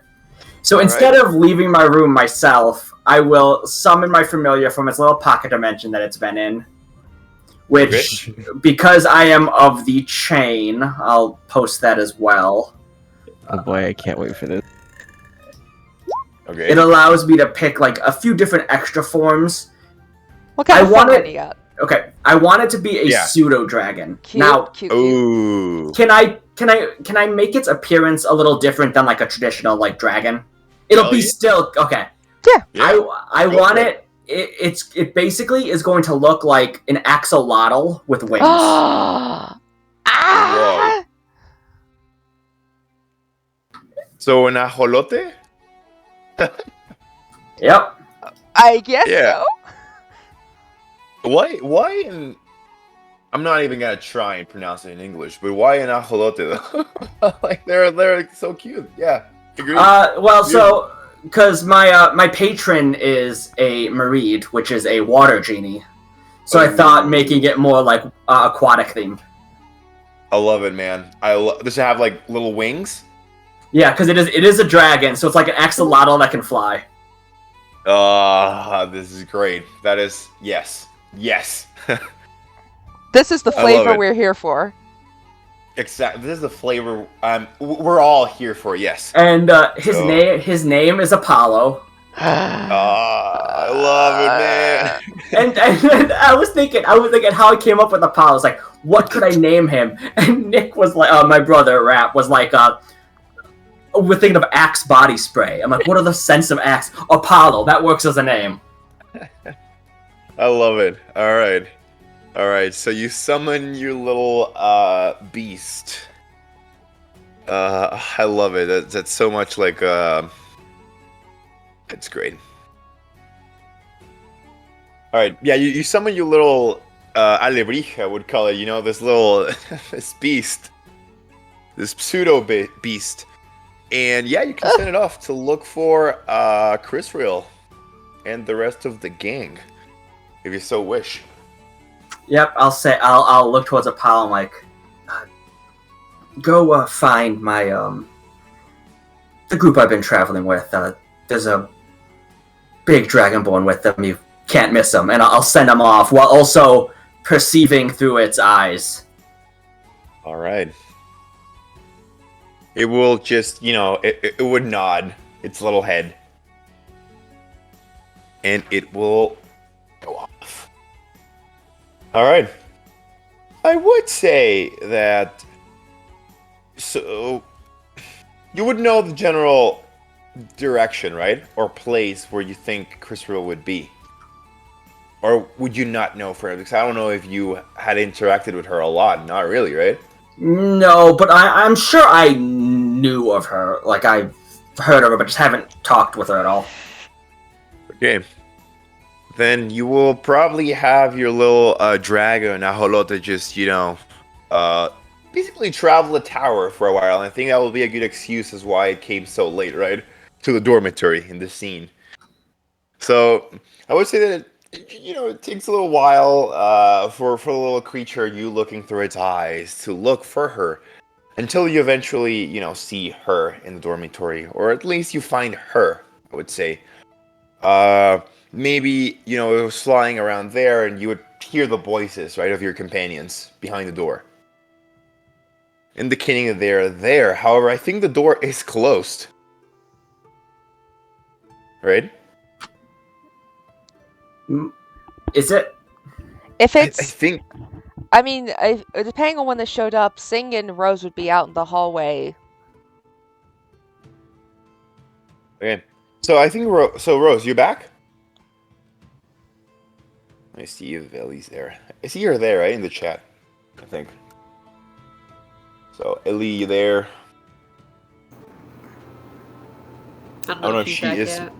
I don't know if she is muted. Because, again, since she was, this... I don't know, this sure on... I'll be right back. I'm a bit busy at the moment. Okay, there we go. Well, there she goes. She's in the hallway then, being upset. Alright. Okay, then yeah. Then probably, yes. The moment you, enter with your little familiar in the hallway, you'd probably see Sing and Rose in the hallway. Rose seeming very upset, Farnos. So you're upset, and you just see like a little, basically an axolotl of wings, just like fly up and look, and then it opens its mouth, and and what you hear is just Fernos's voice, and I'm like, oh boy, is everything okay? Sing? Yeah, Sing blinking at that for a moment, just fuck. But she'll say, things are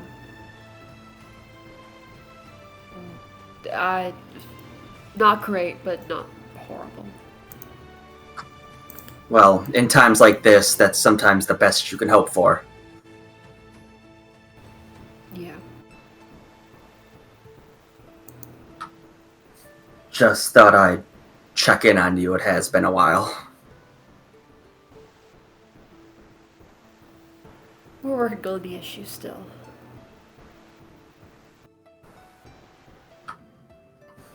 My axolotl will like nod his head. Ugh. And then I think he'll sit on the ground and just start grooming himself. Has Singing ever even seen one of these creatures before? I don't think she has. It's like, what the so fuck is this? You're native, Sing, to the plane of air, right? Yeah. Oh boy. I have no idea what the fuck this thing is. again, since Like, is I this some love. like weird like dragon or? Let's see, Sing. Since, again, you were part of a gang. Oh, the good old pimps. How we miss them, right? So you're part of a gang, and you've been to places in the Citadel. Yeah, Roll that's a word. 50-50, see if you've ever seen such thing, and if you have, I'll tell you where. But roll a D100. However, choose high or low. Which one will you go? Oh shit. Hi. High? Alright. Is currently trying to roll. Yeah. Alright. So sadly, 42. no. Yeah, you haven't seen one What of the these fuck is creatures this? before. You're kind of like just looking at Who it, and are it looks you? like a weird like lizard with no scales or with little scales at least. And it almost looks like a fish I too. can't help but stare at this creature. Yeah. And then, since I'm It's still like probably an alien perceiving, thing. and I'll say, "Oh, I'm sorry, I forgot I hadn't shown him yet. This is Paulo. He's a tiny water dragon that's my companion."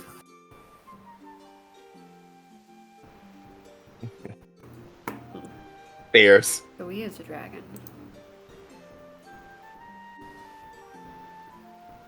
Imagine there are big ones. No, I have a stat sheet for it. Like, terrifying. hang on. Is this guy an Abishai? Oh my god. Yeah, like what is this? Theranos? Actually, Abishai. Let's go.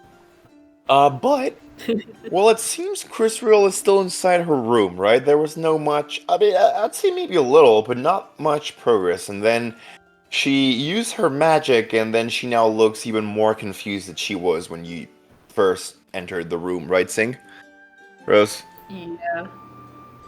So, what will you all do, basically? Yeah, what will your next curse of action be? Will you go to Miss Margaret's now, maybe without Chris Real?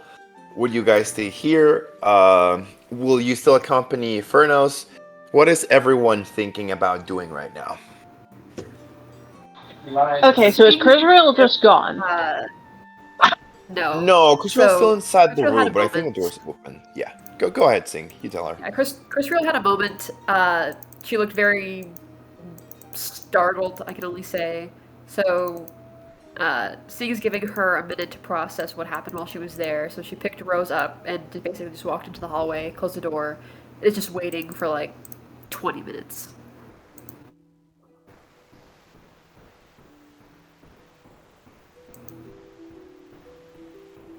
We're doing the gentle parenting approach. Lovely. Okay. Well, in that case, I will leave a map of where the orphanage is for Crisrael in her room. Tell her we're going there this evening, and if she wants to join us, she's welcome to. And kind of make a note of what it is. I am staying here. Yeah. Okay. I want to go, but no, in that case, I'll stay with you. I don't want to leave you alone. Just in case. It's okay. You need. Don't worry, Raelix is still in the room. That's not comforting. It is for me because then you'll have somebody who can be the meat shield. I'm sorry. So in that case, Rosemary will go ahead and go to the orphanage. Okay. Thank you.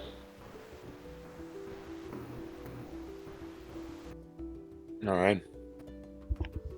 Anyway, there's a Oh, Drax sorry. lot.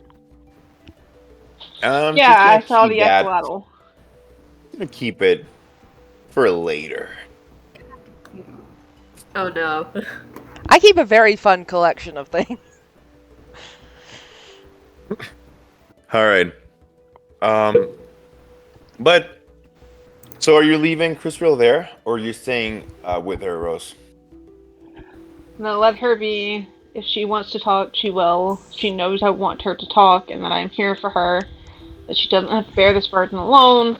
But if she wants to go away so bad that she's running away to a damning plane, I'm doing something wrong, so I back off and I'm gonna go to the orphanage. Okay. I'm staying here because fuck that. You're I staying am in full support in the of that tower? because I feel like I'm being too much. So I will go to the orphanage with I'm staying with Theranos. Chrisreal. Okay. You're going to sing to the orphanage? Nope, I am staying with Chrisreal. I'm just gonna wait in the hallway until I feel like it's been an appropriate amount of time. Okay. All right. What about you, Raelix? Because I know you've been here, there, you've been hearing things, but you've Mhm. just been like, Relaxing. I've been relaxing. kind of letting them do their thing before I say anything. Well, you would have This this would be the moment moment. where Chris Yeah. is alone with you. Once I hear like footsteps start to walk away, I just speak up from my slouch down state and be like, Chrisreal, why do you continue to push away these people who are your friends? To be honest, I think Chris forgot you were there for 2 seconds, so it's a little bit startled. You were so quiet and still, and you blended in with the darkness. Oh god, it's Drax. No, not another one. But she sort of looks over at you and says, I'm not pushing them away. I'm focusing their energy where it needs to go.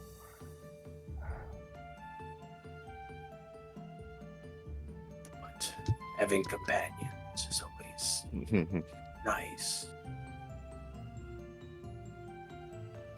Yes, it is, and I would trust them with my life.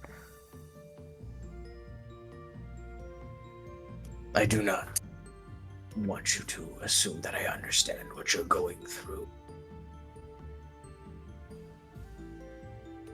But I have been alone at times. It is never a good feeling to be lost in only your thoughts, when all you can think of is terrible things.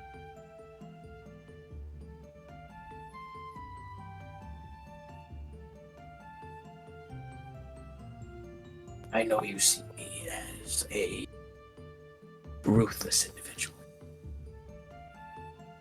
Whether it be because of how I act in battle or because of my clan, I still don't know if you treated me like the other Yatesh.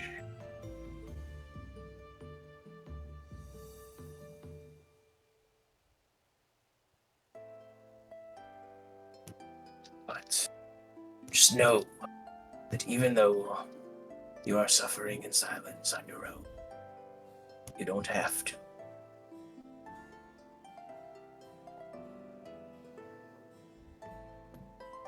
Maybe just between Dragonborn, it's easier to understand.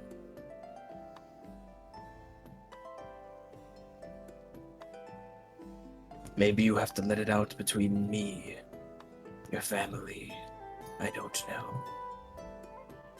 But I barely even know you, but you still hide yourself away in here. It's concerning.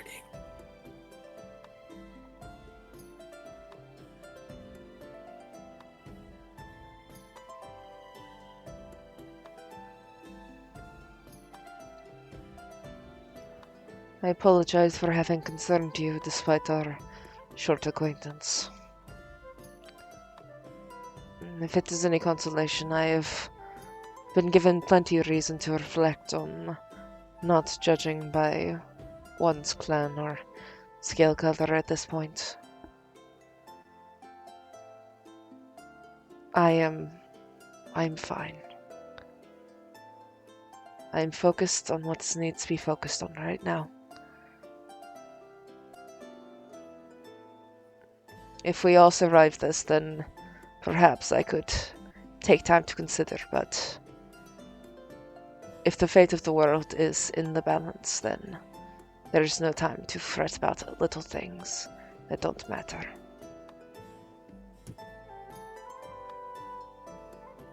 As long as you believe what you are doing is good.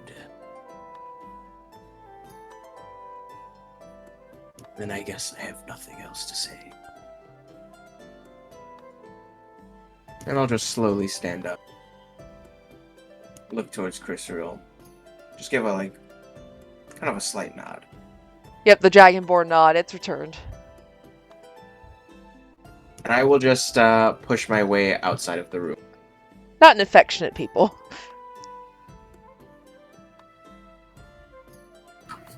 And you see an axolotl with wings. What the fuck? Incredible. I Did grab Sig my hear all axe and I that? smack it.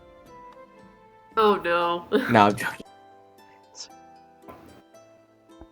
It opens its mouth and says, "Oh, hey there, big guy. See, you're done."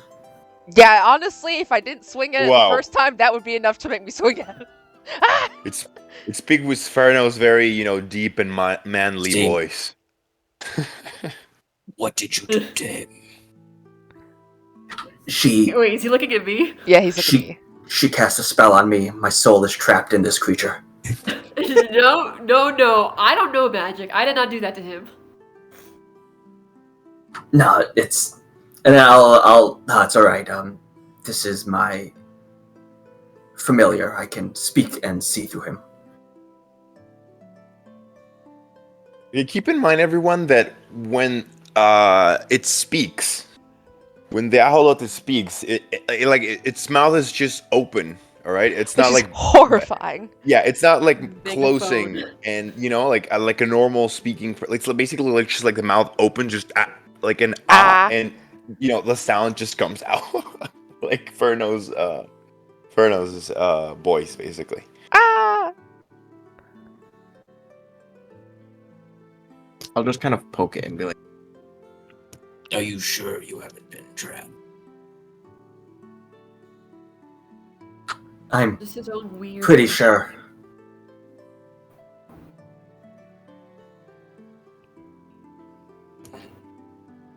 And and he'll fly up and land on your shoulder. I kind of just look at you. Well, it seems like Chris Riel needs time alone.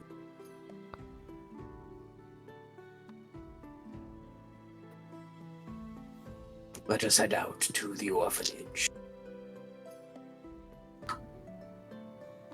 I'm going to stay here with her.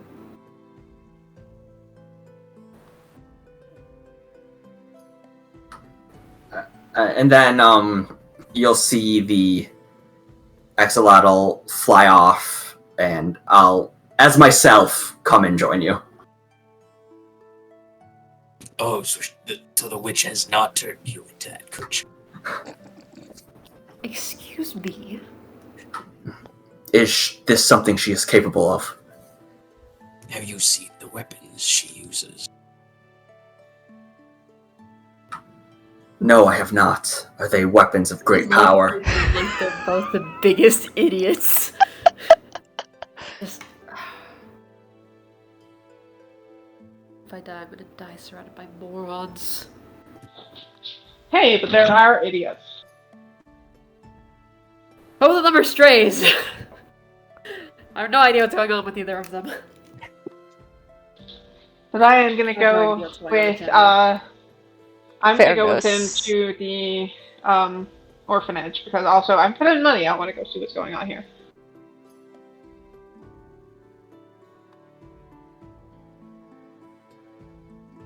All right, and by the way, Fernos, I remember you mentioned me some stuff about your character and backstory, right? Your motives and whatnot. Yes. Or I don't remember if you ever like wrote it down.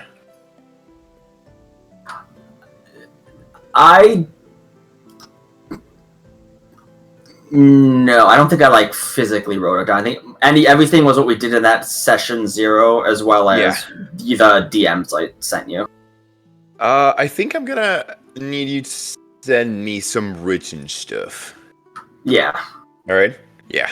Just to keep track myself, as keeping things consistent with the storytelling, of course. Yep, will do. But for now, I'll send you something. All right, real quick. I just need you to answer a question for me. All right. Uh-oh. Okay. Yeah. Wait.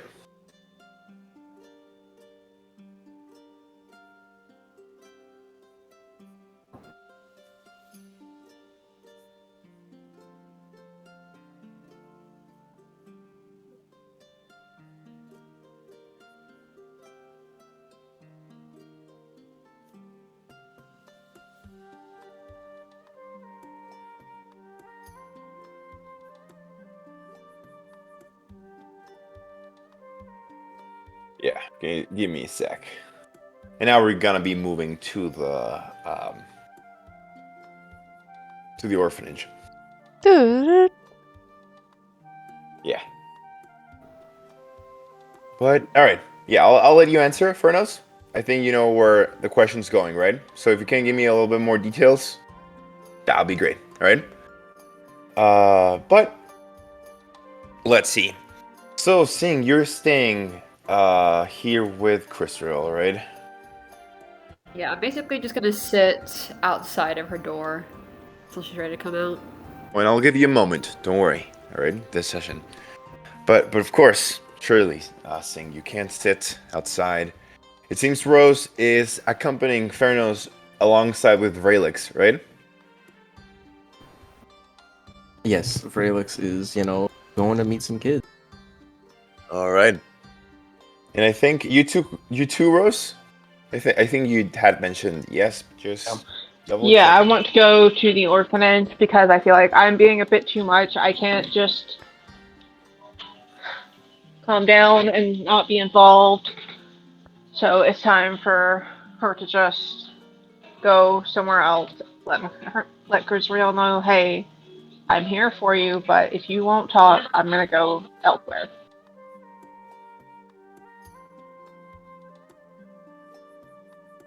All right. So, you group, so Fernos, Rose, and Vrelix, you leave both Sing and Crusriel behind the tower. And, well, yeah, you once again descend down the elevator to the lobby. Nothing much has changed during this time down there.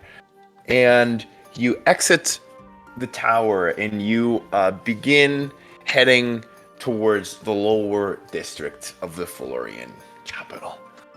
Right? Which you know is a dangerous place. However, Fernos, you'd know your way around the place, right? Yep. You know it pretty well. Alright.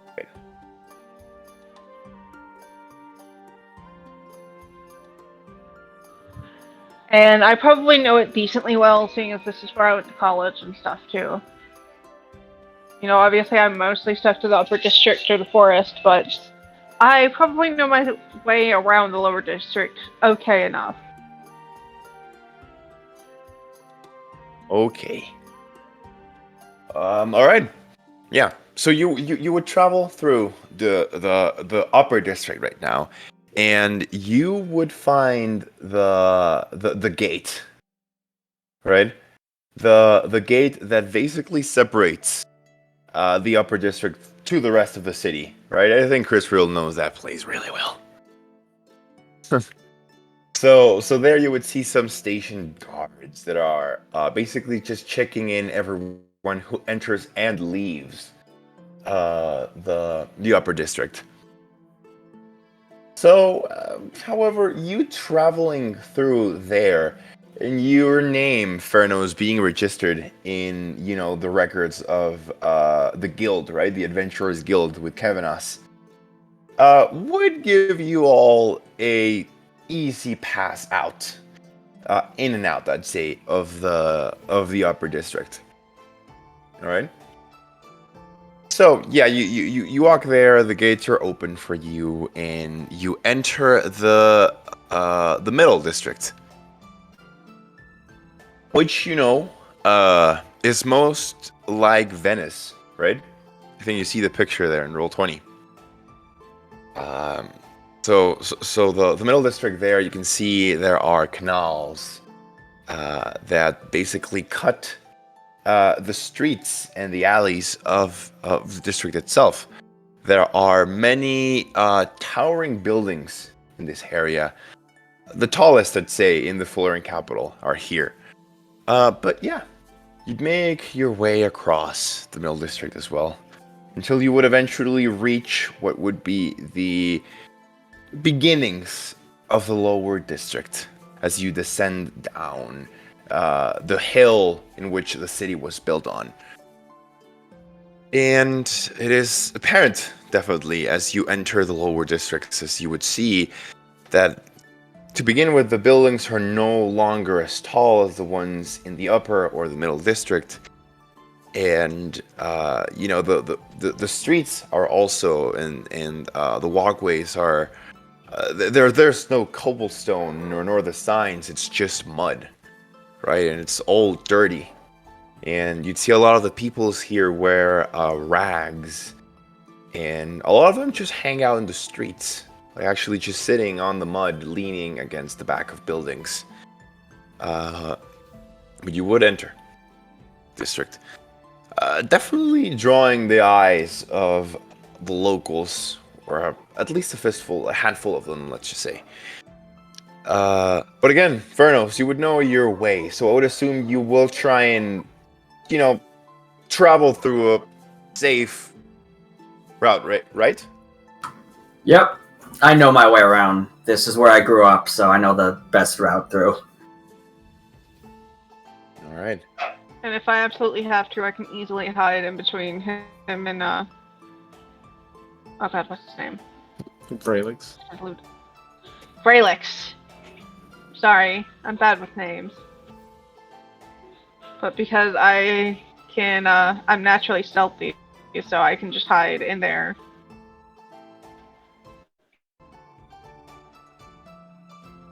All right.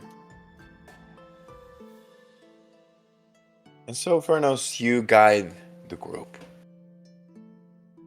until you find yourselves, all of you, present, standing right in front of Miss Margaret's orphanage. And what you see is a large, just one-story building. All right. It is wide and tall, but still just one floor, it seems. And you would see that, much like the other buildings in the lower district, the orphanage is very simple, right? Nothing very fancy. It seems it has been built out of cheap materials. And you would know this is the orphanage just because of the very old and rotting hanging wooden sign that basically has no art, but just has the written name of the place, of the orphanage in common, right? Yep. So, Fernos, would you like to try the door? It's usually unlocked. I will. I'll go to the door and try to enter. Alrighty. And so you open the door, Fernos, and it is unlocked. And the first thing you hear is the sound of the laughing children inside, right? They have very little, however, they are content with Miss Margaret. As the first thing you see is this very small, it's like lobby / living room where there is a counter where you would usually see Miss Margaret, but she is not there at the moment. There are some very old couches there for visitors to sit, and there are 2 doors, one to your left and one to your right. This is like an enclosed small room that you first enter to. However, coming from, or like the sound coming from the other side of the door to the right, that is where you hear the laughter and the running. So will you try that door? Yep, I will go towards the children playing. All right. And give me a sec. Because remember how we have the owl bear thingy? I have some pictures there, so give me a sec. Awesome.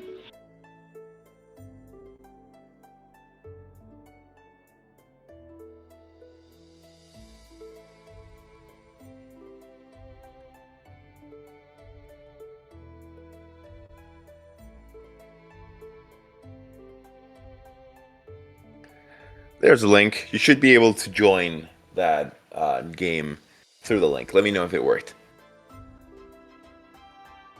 What's the password? The password should be Atraria, which is the capital A. So like this, if it asks you for it. There we go.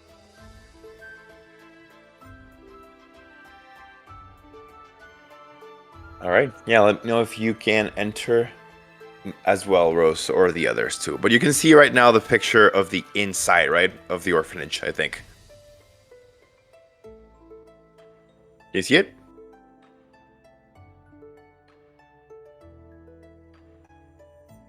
Guys, Give me a second, sorry.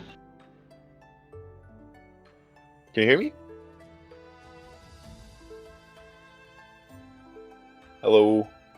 Hello. Hi. Yeah, you hear me? Yeah. Okay. So, can you see the picture of the orphanage, of the inside of the orphanage there? Yes. Okay. All right. So, you enter and you open this door, Fernos, and this is the room you see, a room you're very familiar with, right? However, for you, Fernos, it's always a bittersweet experience to visit the orphanage, right? As here, you've met some of the most important people in your life. Sadly, you know not all of them are here, right? Yep. So, you almost always feel this sinking feeling in your heart whenever you see this room. And it basically just transports you to a time where you know you were happy. Where you didn't have nearly enough as you have today, but you were happy. And you can see that reflected on the children inside this large room where you see they are playing with old toys. Right? They're running around. And you would see Miss Margaret. She is sitting on this wooden chair here. You see that chair next to like the pillar on the picture? Yes. Let me see if I have like the pin thingy select. Well, I don't know if that works. Wait. There, pointer to. You see my pointer thingy? Yes, I do see it. So sitting on this chair here, where you see that book, you would see Miss Margaret. Which you met her when she was around her mid-30s, but now she is an older woman, right? As the years have passed.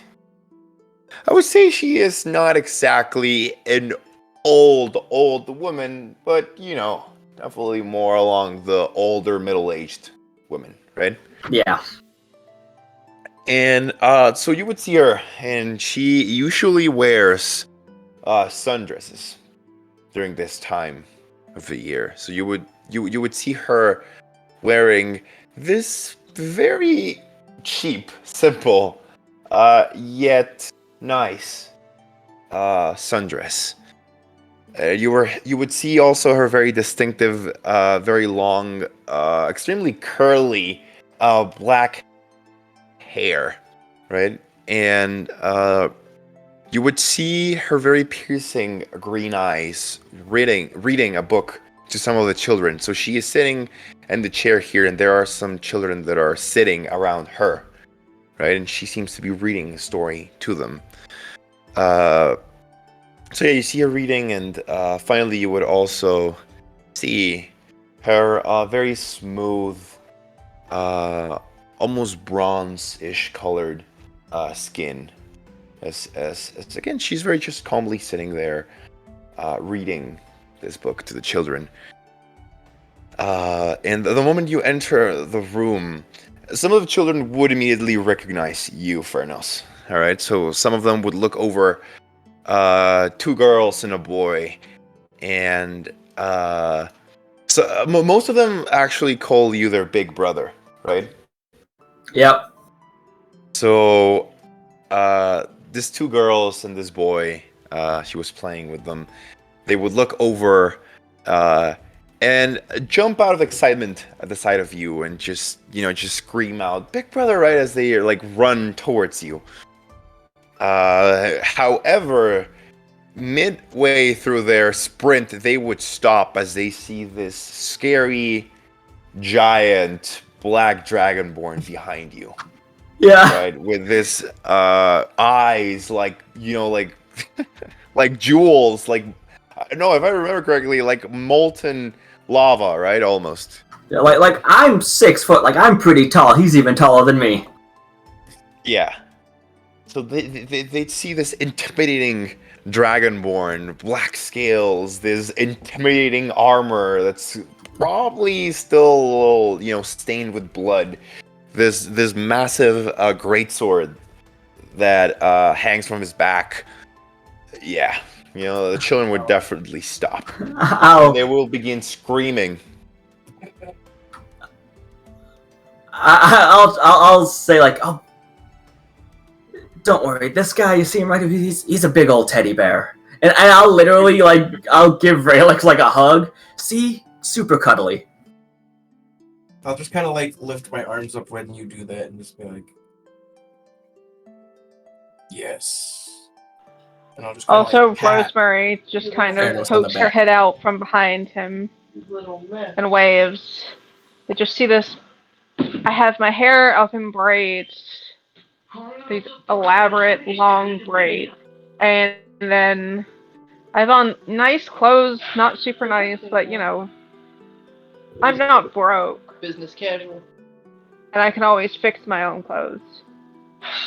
So you just see her kind of poke out behind Freylick and wave and smile.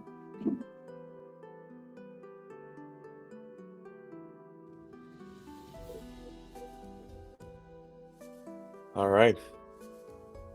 So, Chrisriel, what's funny is that you're almost about the same height as the children, right? So you'd see them to the eyes as I will say most of them are human, right? Most of the children are human, although there are some exceptions, right? Mostly human, mostly half elves, too. As you know that sometimes half elves struggle, right, to find a place in this world. I would say a lot of half races, right? So humans and a lot of half elves, or at least just some half elves, some half orcs, and half other things as well. But we'll get into that. However, with this whole commotion, you say this, Furnos. Verlix, do you say anything? I don't remember if you said you would do anything or say I anything. kinda You just like stand there. I just kind of like look down, Fairnose, and I'm like, yes, I am not bad. And I just kind of like pat Fairnose on the back. All right. And I'll say Rosemary like, just nods along enthusiastically. and I'll be like, you could trust your big brother. I would never bring anyone bad here. You know this. As they're like still standing over like here. So I'd say that what you're seeing in the picture would basically be your POV right now. All of you guys are standing like in that angle where you can see the room like that.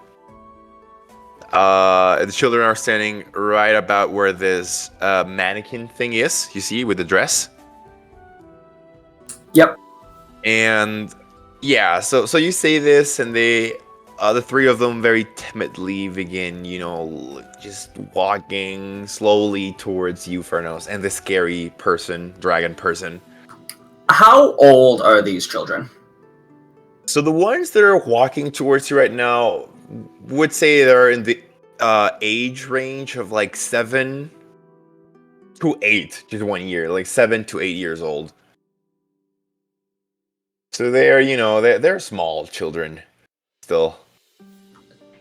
Yeah. So then But I'll some of them are probably still taller than me. as they get closer, I'll crouch down and I'll like wave my hand a bit, and I'll summon Apollo, and he'll fly over to him. All right. Oh yes, and they love Apollo. Apollo or Apollo? Apollo. Apollo, right? Yeah, they definitely love him. They've seen, the creature before, right, Furnos? Oh yeah.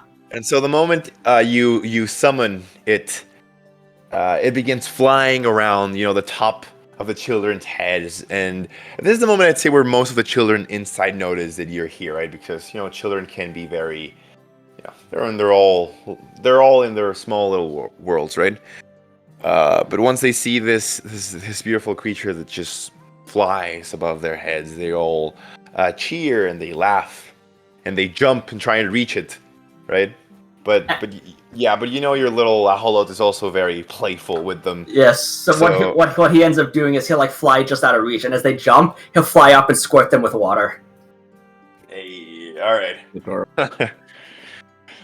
And let's see. I would say that even at the moment that the children stopped and screamed as they saw Vrelix, Miss Margaret, would just be finishing up her story, saying, "And finally, the princess and the knight lived happily." And then, the screaming, just the high-pitched screaming of children.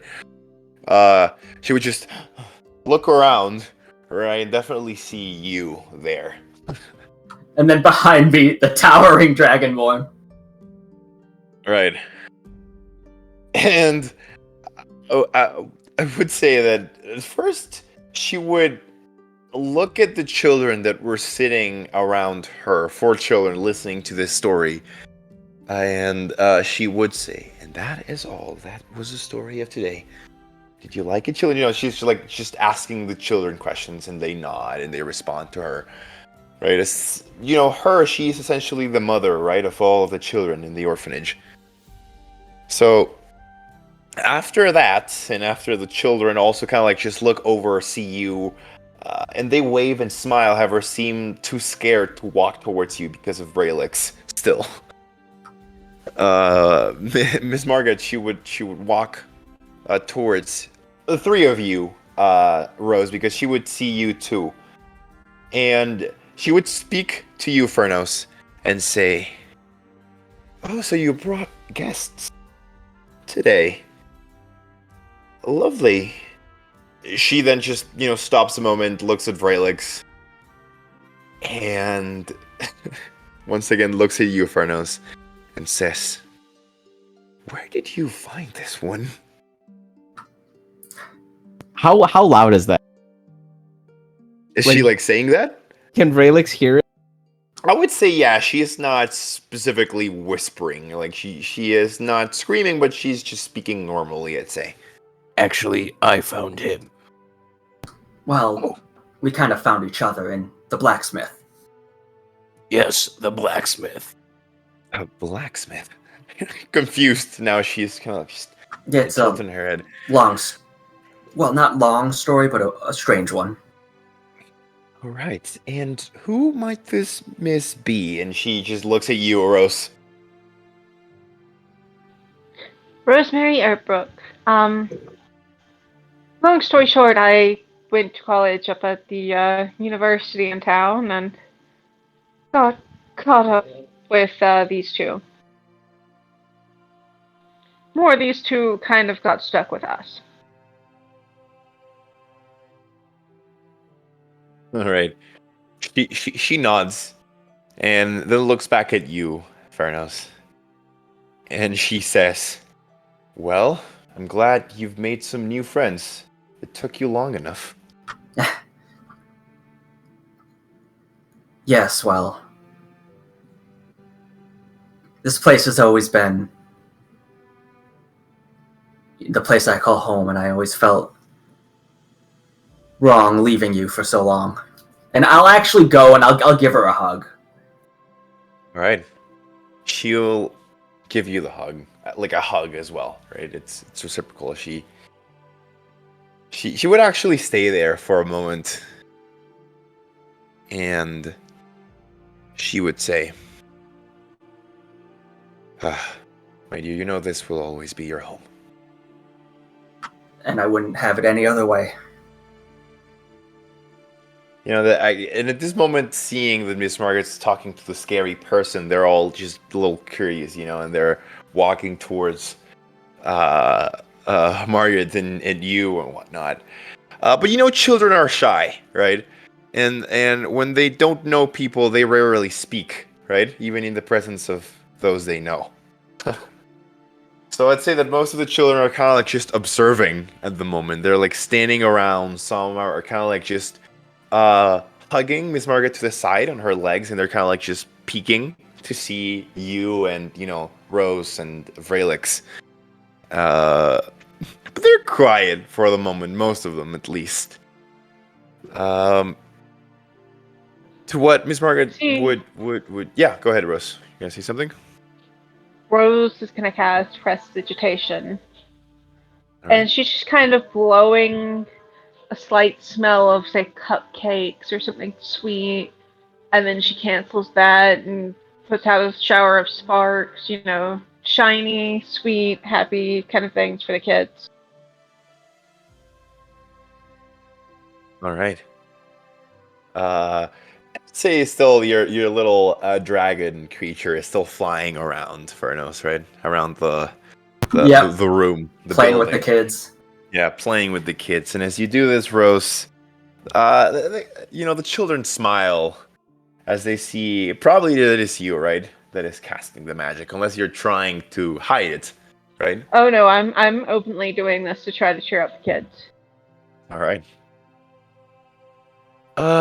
But Miss Margaret would not only now look at you, Furnos, but you and your friends, and she would say, "So, have you come to visit? Should I prepare anything?" She's kind of like just asking, see what are you planning to do here? Right? Like just to visit or whatnot. Any of you three could answer to her question, to her very quick question. Well, yeah, I'll how far away are the kids? Right now, not very far away. I would say just maybe like 2 feet or 3 feet. At most like 5 feet, I'd say. I will look towards Margaret and say, "Is it all right if we step out for a bit? Just outside the room.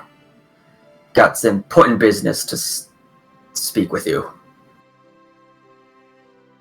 He now seems concerned. You see that her very calm expression suddenly shifts. I'll look, and as I notice that, I'm like, "No, I don't mean. It's not that dour. It's just, I'm sure you know what's been going on in the world." She's kind of like just nodding, and she agrees. However, before leaving, she perhaps indicates you to just go to like the other room, right? Like this lobby area I mentioned, right? With Yeah, the yeah. hole, which is in the counter. As he would turn back and say, "Your big brother and I will be back in a second. Children, behave." Right? She says, as once again looking at you, she nods and yeah, want to say something, Rose?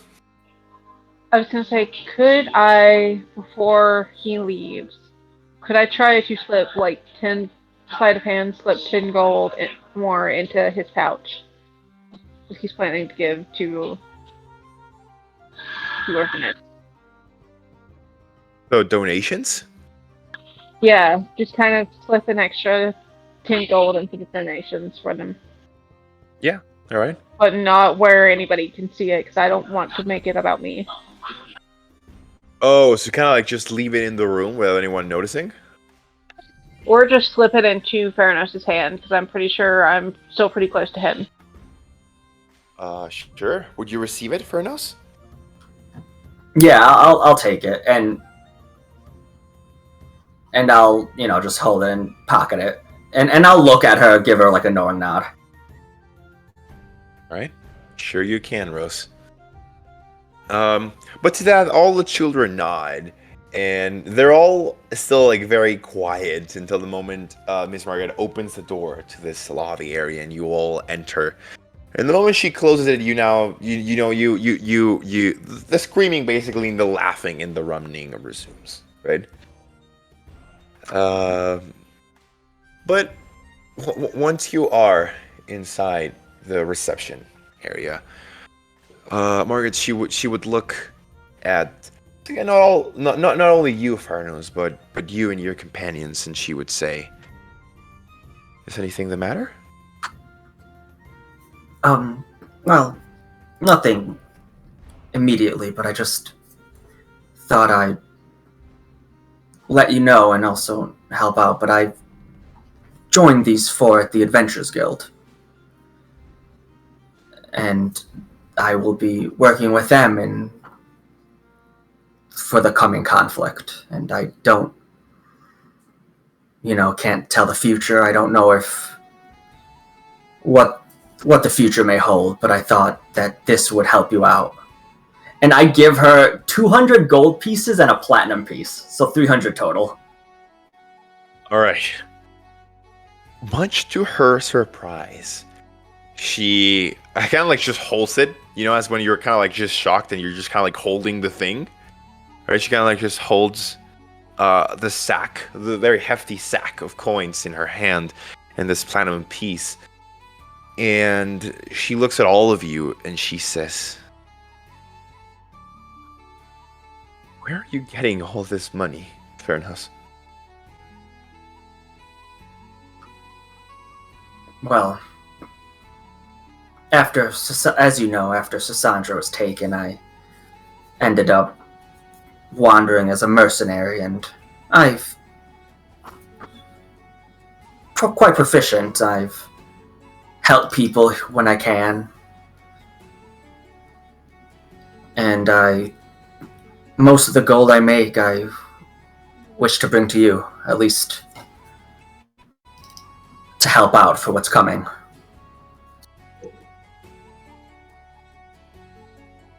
She sighs, and she has like just this very warm expression face as she looks down the gold, looks at you, and says,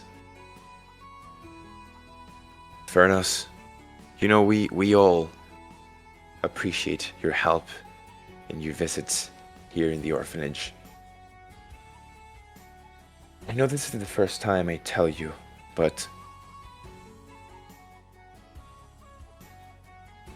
you also have to live your life, my dear."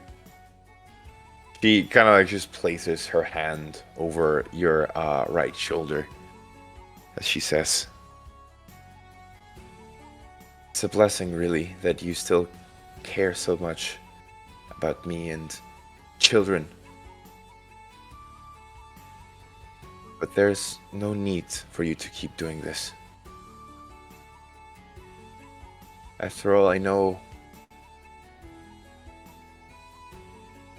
you want to find her, right?" I will just I won't speak. I'll just nod.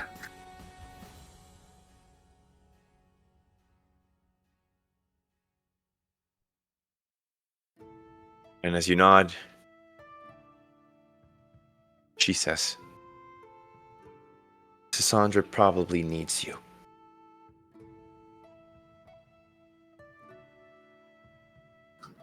And again, I appreciate this. But, like when you first arrived here, we've managed. I'll manage."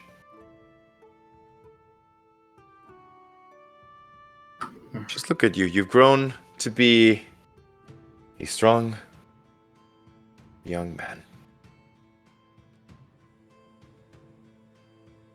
Use that strength to find Cassandra.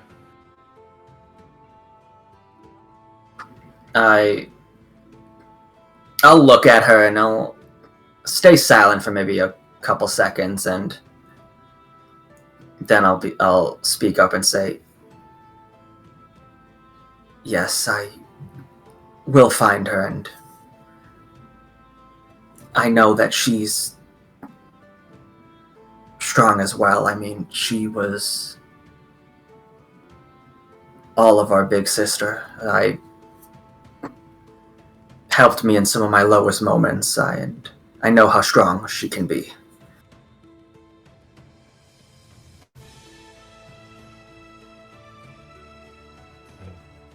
Yes. You love her, right? I'll nod. Right. Damn, just air Right. the dirty laundry. All right. And again, so Vrelix and Rose, you're there, right? But I assume you haven't said anything, right? You're just listening to this conversation. Honestly, I probably would Yep, have. just keeping quiet, listening to all the keys. I probably would have stayed with the kids, and I tried to, not be intimidating, and I'd pull out my drums and start playing music for them. So we just hear giant drums banging in the other room, the kids screaming. Yeah. So Margaret tells you this, gotta like just nod, but then you're like, "Where's Vrelix? Not the blacksmith this time, but Vrelix."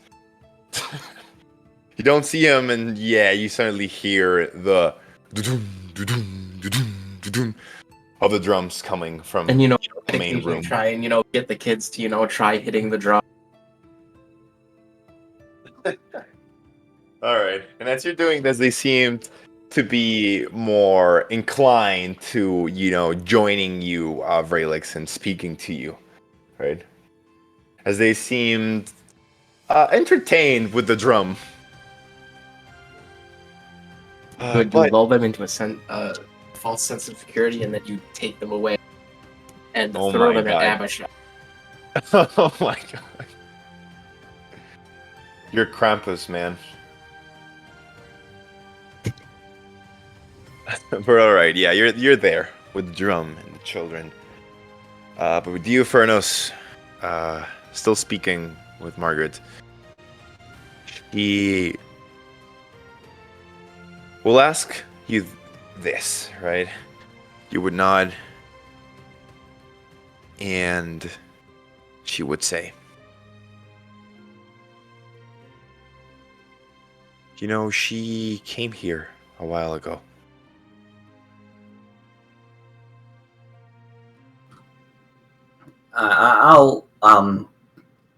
I'll say when. Give me a sec. I am checking. I don't know if I had that exactly in my notes. But it would be around the same time that Kevinas mentioned that he had, visited the guild. Remember? Yeah. But did I give you the specific time? Because I don't find it here in my notes, and I cannot pin right at this moment. I Let don't me check. remember. Hmm. I know it was like a couple years ago, I think. I don't think it was actually years. I think. Oh, was wait, no, you're right. months. I think it was months, yeah. Yeah. I think it was like 6 months. I think it might have been, yeah. I'm guessing around 4 or 6. But don't worry, I'll do my research and I'll have the exact month again. But yeah, it was, a while ago, but not terribly long ago, right? And Yeah. so Margaret would mention this, and she would say she played with the children. She stayed here for a while. I spoke to her, but there was something different about her, Furnace.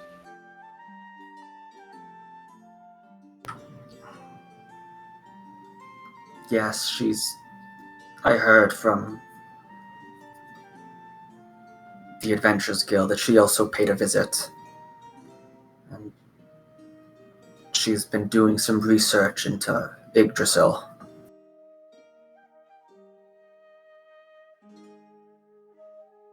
Yeah, she mentioned a little bit of that.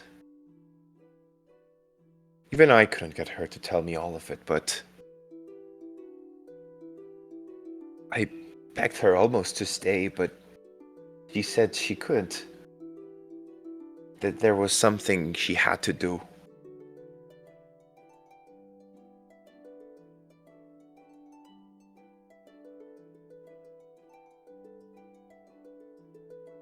She mentioned something about the flow of time.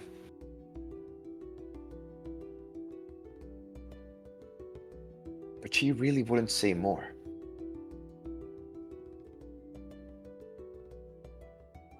Bernos, if you're looking for her,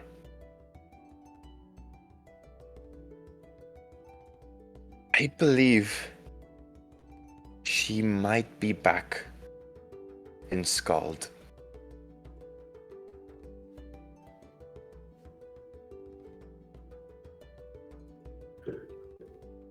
So this is me as a DM. Let me Yep. show you the map. All right, the world. Remember the world map here. Yep. All right, I'm gonna show you. All right, so you see the map right now, right? Yes. So you see the parties here in the Florian capital. Scald is all the way north here. You see where I'm pinning? Yep. I'm gonna roll 20. So Yeah.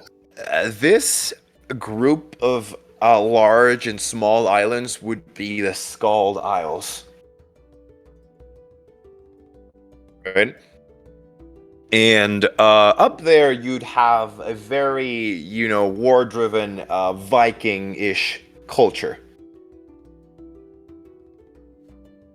Right? Just for you to have a general idea, right, of where, because I'm sure Fernos would know his map, the map basically of Druisia, Yep. right, which is basically this continent, right, this country, continent slash, it would be more like a country, right, Druisia here. So yeah, Miss Margaret would say this. I would say she's still in Scald, but from what she said months ago, Fernos could be wrong, but I would say that when you can, you could definitely look for her there. If you have questions, you could ask her. This would be your chance, Fernos. Like, she's saying you the surface things, but if you want to know more specific things, you could definitely ask her. I'll say, did she mention what she's hoping to find there, if anything?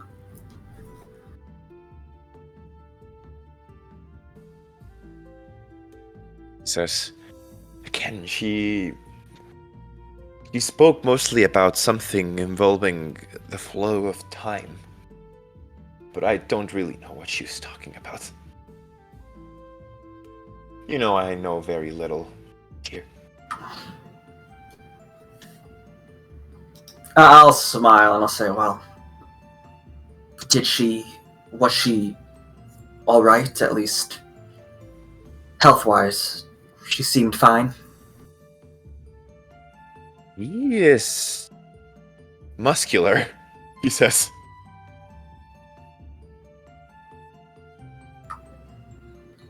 I'll like, yeah, well, she was always the more rough and tumble type. Margaret nods as she adds, and her body was covered in scars.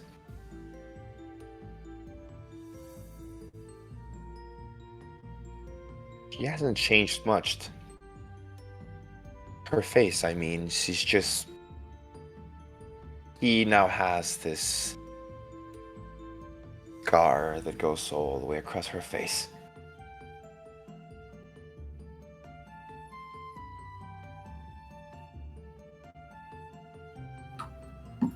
Well, if there's anything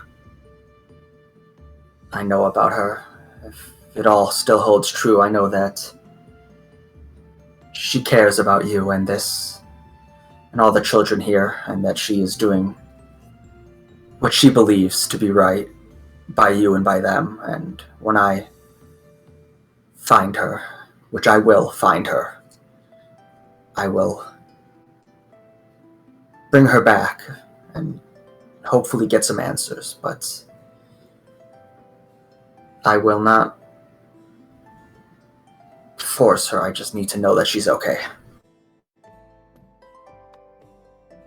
I understand.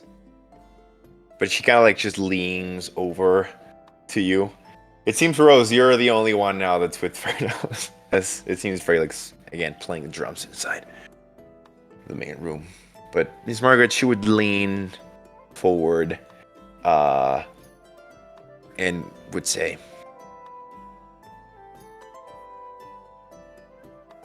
she hasn't forgotten you at all, Fernos. I think she'll be happy to see you. if you ask me, I would say she also loves you.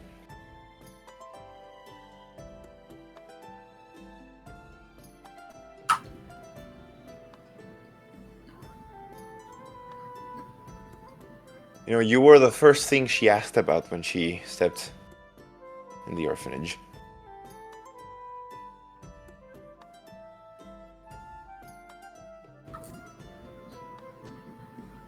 I'll be silent for a bit, like. My man stunned. Rosemary's Oh, just kind of awkwardly patting his arm. No, it's not really stunned. Okay. Internally, like if you saw like an internal monologue, he's fist pumping. Like if you saw like the image of his like hell yeah, but outwardly he's just sitting there thinking. And then he'll chime in. He'll speak up and he'll say, "Well, hopefully then I can bring her back. I know how dangerous and rough the world can be, but also that there's beauty to be found even in the humblest places, and hopefully she can see that and return here."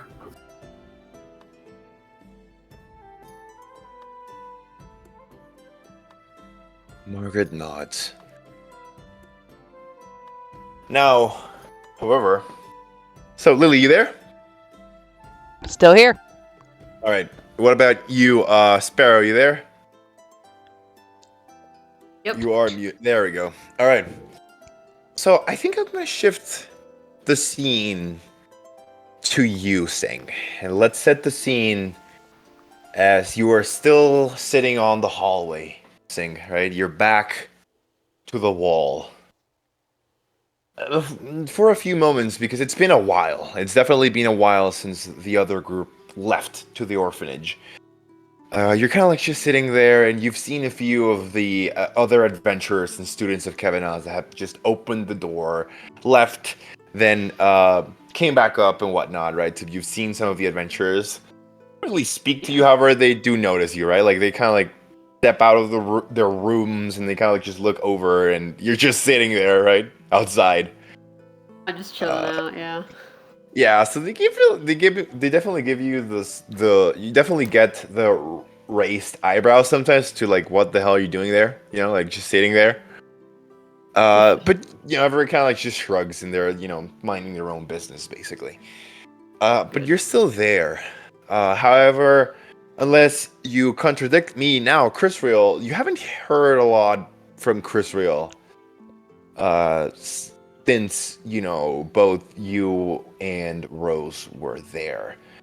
But I will once again give the power over to you, both Chrisreal and Sting, to determine what you want to do.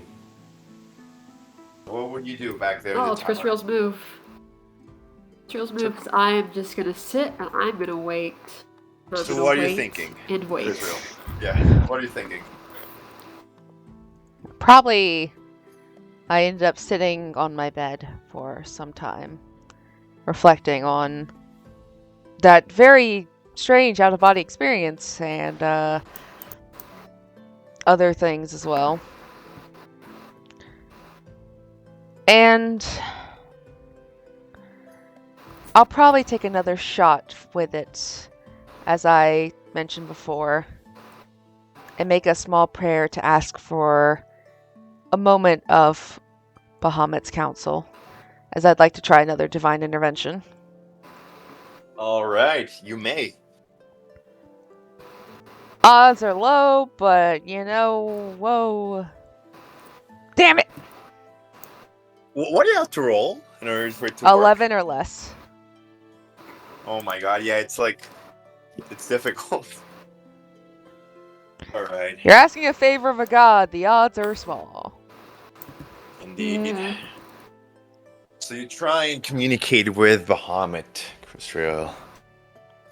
However, you're not sure if it is a spell or if it is your doubt. The doubt inside of you recently has been affecting you. But there is no response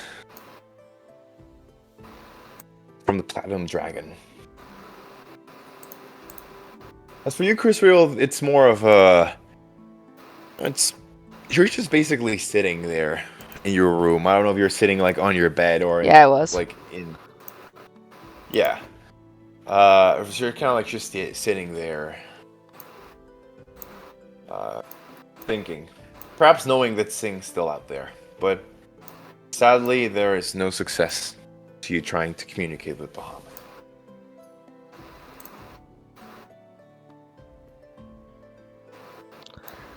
Well, then, probably want to go take a walk before going to bed.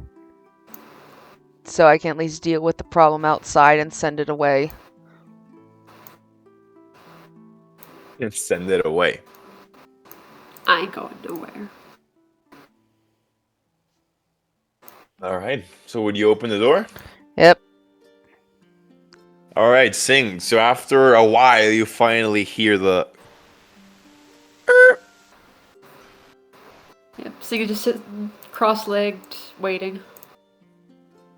Well, Israel, effectively, you see Sing outside.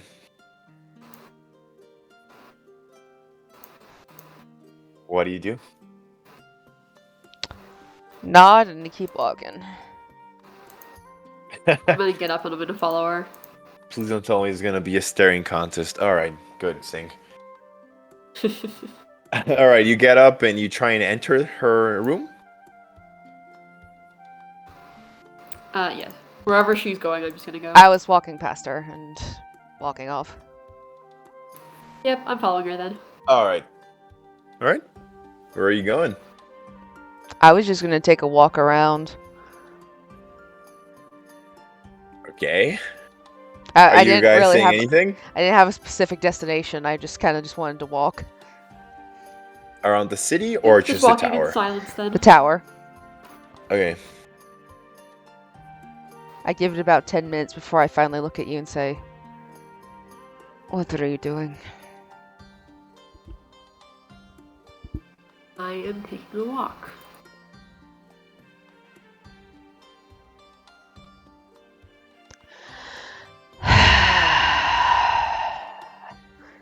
Keep walking.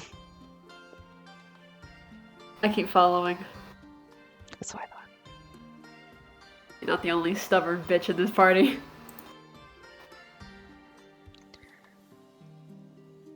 Give it another All 5 right. minutes. Why are you following me? Because we are supposed to be friends. I don't think this is friendship for what is happening right now. I'm being emotionally supportive.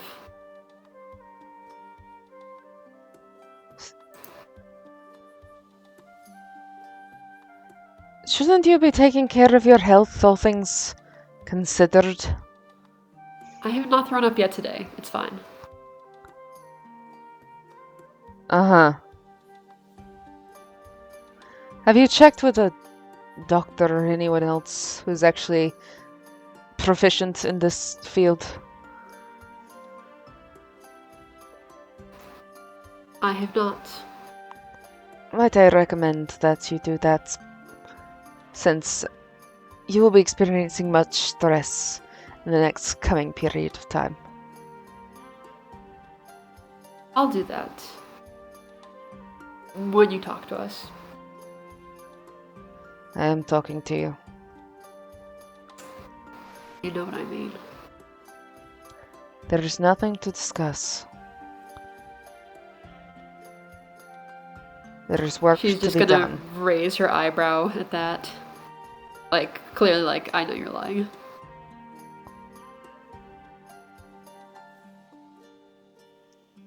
You don't have to listen to me, but I'm saying there are more important things like the fate of the world. Kind of a shrug. You, if anyone, should be considering that. Very pointed look. Yes, I'm aware. However, me giving you few hours or a few days of my time, I'd rather do that.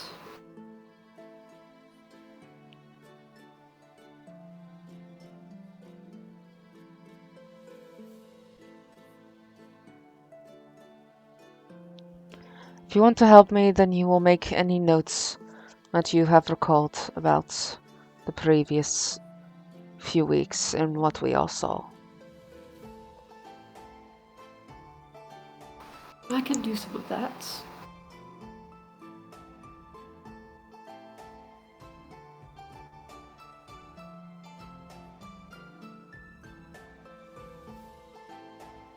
You're not going to leave me alone, are you? No. Then you are just wasting your time. Time is never wasted on a friend.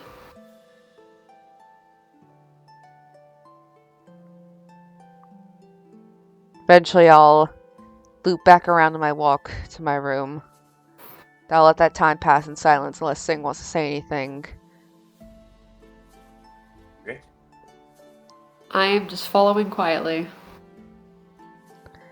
And then when we get back, I'll stop at my door and say, "Please go to bed and get rest for you and your child."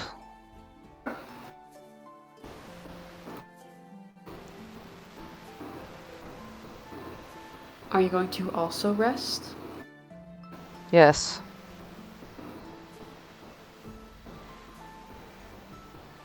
I'm gonna do an insight check on that. All right. Roll insight. Where is it?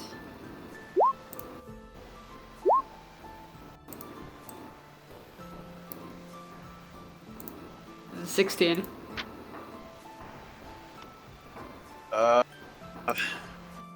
Chrisreal? I rolled a 7 persuasion, I was being honest. You've emotionally worn me out, I want to go to bed. Good. It seems you didn't persuade her. Well, maybe.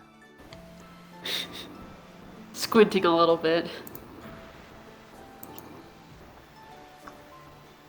It's more like it's very obvious why I want to go to bed. Yeah. Funny, I barely even have said anything.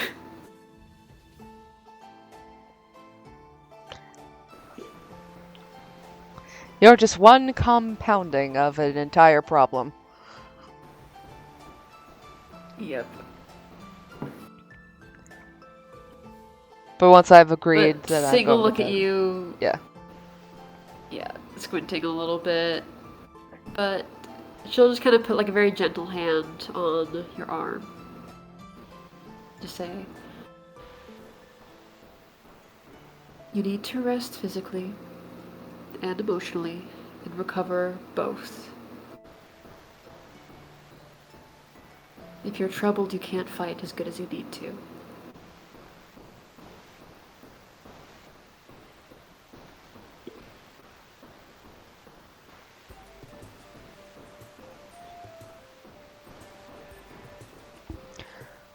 I appreciate the concern. I'll be back tomorrow morning. Please don't.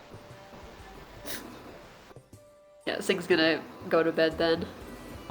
Please don't. All right. I will. And This is Sing's friendship style, extremely aggressive, and you're gonna have to deal with it. well, you heard it. And this is day 5, Chrisreal. Well, the ending of day 5, almost. I'm just so stressed about everything.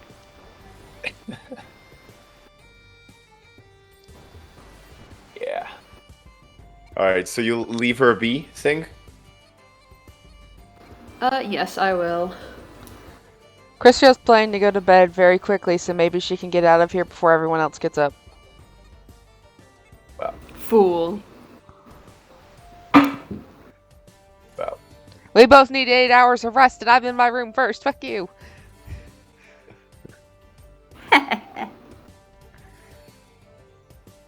Alright. Alright.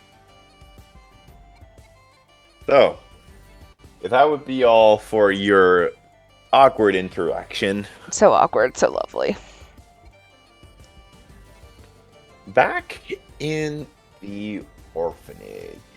Miss Margaret's. Yes. So back in the orphanage, you're having this conversation with Miss Margaret. Furnos, you two, Rose, are there. And like I said, this would be your moment, your chance, Furnace, to ask her any questions regarding what she also heard and saw from Cassandra a few months back. So, before heading back in with the rest of the children, would you ask or say anything else?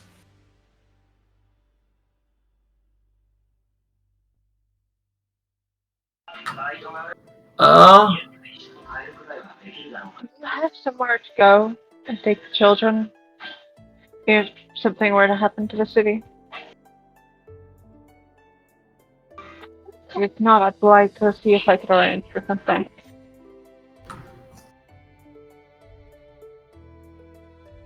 Okay, was that a question, Rose? Yeah, it was me asking Miss Margaret if she has somewhere to take the children to hide if something were to happen to the city. And if not, if she'd like me to try to arrange for something. He looks at you and says, "You're very kind.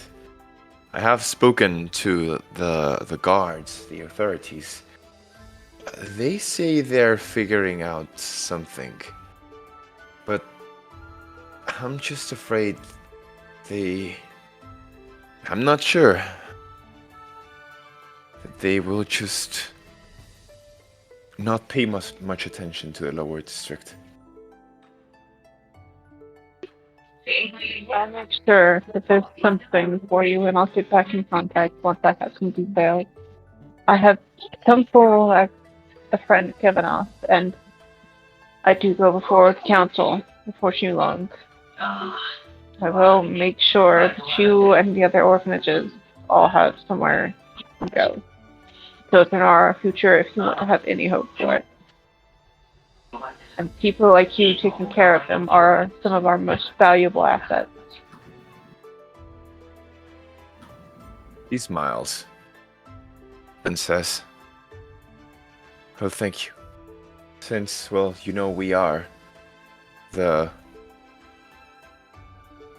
let's just say we're the district that is closer to the walls." Exactly why I worry. So, I will do what I can to make sure there is somewhere for you to go. Even if I have to build it with my own two hands. Thank you. And I'll then chime in and say exactly why I, at least recently, have been bringing you so much. I wish for you to do what you can to protect yourself, as well as the children, because I know that they mean the world to you. She nods and says, "I would trade my very own life for theirs." And I'll look and I say, as would I. Once again, she smiles and says, "I know you would.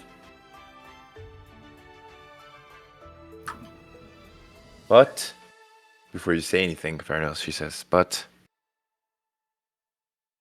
the day the battle comes to our doorstep, the enemy, that day I want you both," she looks at you too, Rose, "to focus on whatever you are doing. I will worry about the children. You worry about whatever you are doing at that moment. I know you, Furnace, and I know you will be fighting."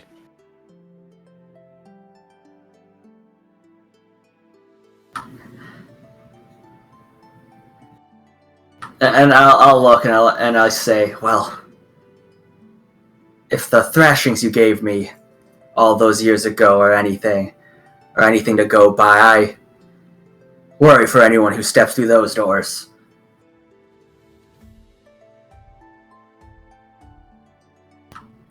Chris just smiles and nods along.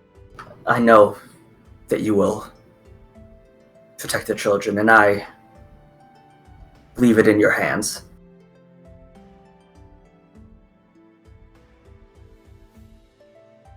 I'm sure we will see each other again after that battle. I will pray the gods that we do.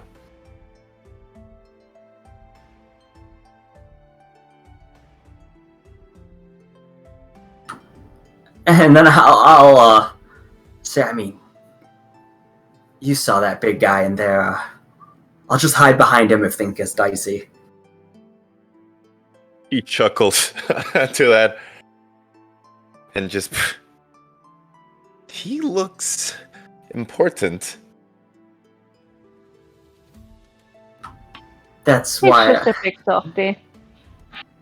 That's kind of why I decided to tag along. I felt that someone like that would get me in with the right places to be. Oh, don't worry, Fernos. If you want to be in the center of the action, you found the right people. Rosemary just takes a deep sigh, and you see the most traumatized look on her face.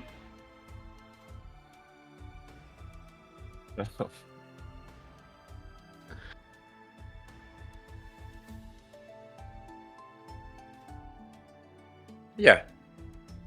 But with that, he will ask, well, do you have any more questions? Chernos, and you said your name was Rosemary. Indeed. If you ever find your way up into the Shirelands, let me know and I can send you to the way of my family. They would take fantastic care of you and of all the children.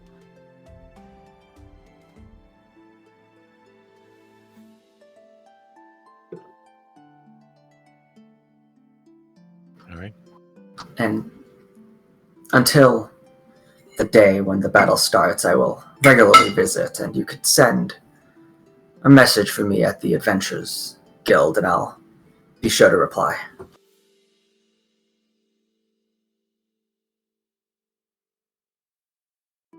All right. So there you're telling her to leave a message with the guild? Well, I'm basically letting her know where I'll be staying. Okay. Basically, like, if she needs to reach out to me, that's where I'll be. And I'll also visit frequently until, the war happens. All right. Yeah. Okay. So okay. I was a little confused. So you're telling her that you will be there for the time being in the guild. Yep. Okay. She nods and says, very well. I will keep that in mind, Furnace. If there isn't anything else, shall we be with the children? I look towards Rosemary and see if she's willing to, hang out and, sort of forget about all the stresses of today. Oh, And absolutely. Then Rosemary is so down to have fun with these kids. And then I'm like, yes, that sounds good. It's been a while. And as you're Miss Margaret's walking towards the door to the main room where the children, and you can see it there in the owlbear thingy. She actually stops there as she is about to open the door, and she looks back at both of you, Farnos, Rose, and she says, "Oh, wait. I almost forgot. There's just one last thing, Farnos. I want you to be more careful about, and perhaps whenever you have time these days, I want you to speak to some of the children, the older children." So, all right, you listening? You saying nothing to this at first? I'll chime in and I'll say, what are they? They're being a bunch of troublemakers? Well, they're taking the example of you.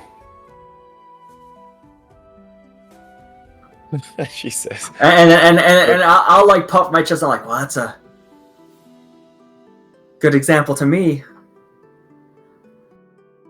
I'm talking more about the example of. I do not judge them. It's just still dangerous at their age, making a name for themselves. They look up to you, Furnace. Just make sure you tell them when's the right time. I don't know, looking like, yes, I understand. I might have. I got lucky myself, and I know that they look up to me, and I'll make sure that they're careful and that they know what they're getting into. I know those years, the impulsiveness, the wanting to get out there. I'll speak with them. Thank you.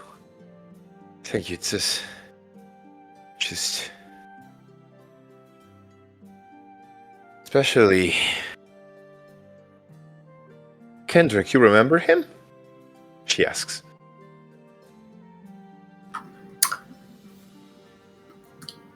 I mean, how? I mean, I do, but like, how old would he have been when I last saw him? He's talking about a boy. Well, actually, since I still need you to type me up some of your juicy backstory. You too, by the way, Bralix. All right. You there? I don't know if he is there. Rap. But anyway, yeah, I will need it because it's a great reference, you know, for future storylines and whatnot. Yeah. But yeah, you let me know.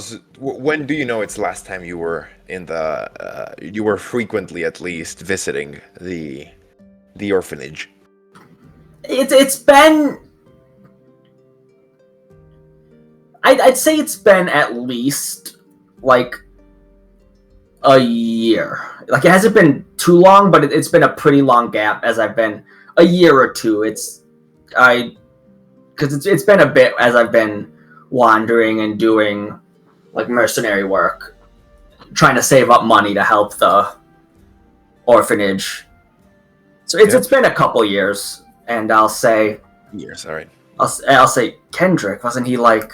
And I'll put my hand really low to like 4 feet. Man, he was just a couple years ago. He was just tiny. He's getting out there, huh? Well, he is getting out there, and he is dragging the rest of the children alongside him. And she kind of like, at this point, kind of like just leans on the door and she says, I'm not sure, but I've been suspecting that Kendrick and the older children have been in contact with a gang.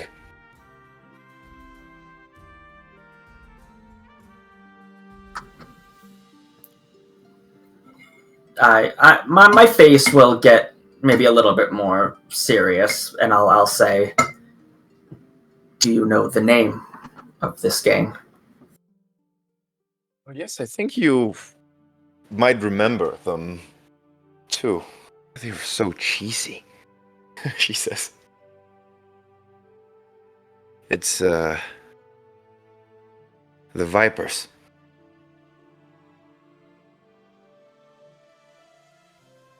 Hell, we gotta stop a child gang. So, Furnos. Yeah. I'll give you a little more context because I know you as character, great player, maybe a little confused, right? So, just in general terms, you know, it's a gang that's been around for quite a few years. Even when you just had first, you know, joined the orphanage when you were, you know, a boy yourself, right? Yep.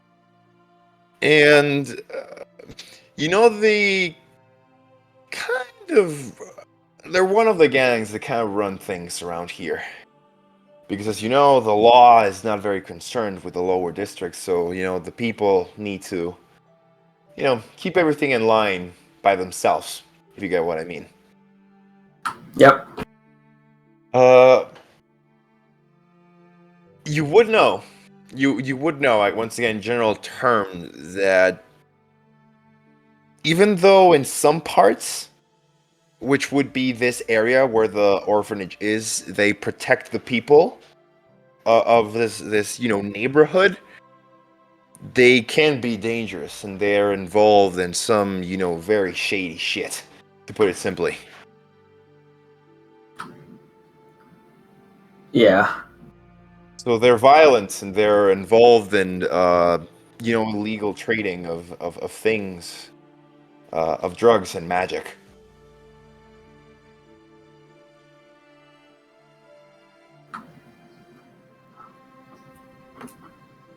Uh, I'll say, yes, I remember them.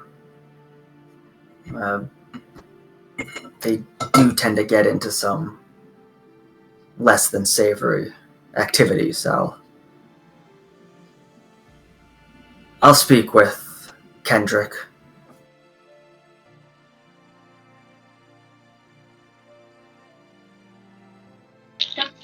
Here's a question. Would Rosemary know about this stuff? Because remember, she's been around the town a lot. Yeah, Now, that admittedly, is, it was a couple years ago, but that is true, Rose. However, you've not, been to the lower district a lot during those years. no, I'm mostly stuck to either the upper district or heading out to the forest. So I just didn't know if it might have been something I would have seen or heard in passing while I was going through the towns to go to the forest. Yeah, you, Rose, not exactly sure. Maybe you've heard Okay, here and there, right? But you wouldn't even know a lot of the general information I just mentioned to Furnace. okay, cool. I was just curious. Yeah. So yeah, when as you say this, Miss Margaret, she seems a little relieved. She just nods and says, I can't believe I just told you need time for yourself, and I'm asking this favor of you, Fairness." Well, I'd do anything for you and the rest of the children, and this is pretty much how I spend my time, at least recently. I'll make sure that, as long as the future is bright after all of this, I'll take a long needed vacation. Vacation. That would be nice. I don't think any of us will be getting vacation soon. At least I know you won't be getting one, not after this war and looking for Cassandra. But the time will come. Slowly but surely.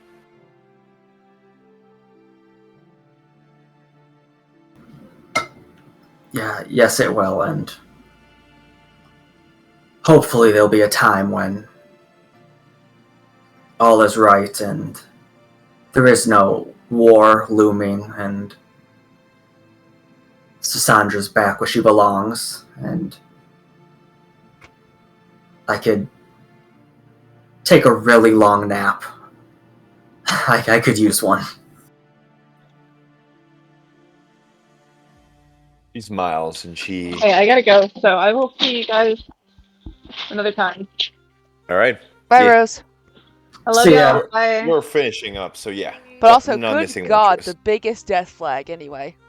Oh no, my goal was to basically set Theranos to have like all the death flags. All the Oh no. But uh, as you say this, Furnace, I was saying, she smiles and she places her right hand on your cheek. And she says, let's go. There's still much to be done. I'm sure we'll get our vacation sometime in the future.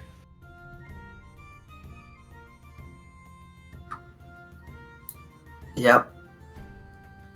Hope. Yep, I'll say, yep, we will. I'm sure of it. Let's go. And she then begins opening the door. But there is also just one last teasingly thing she says to you as she opens the door.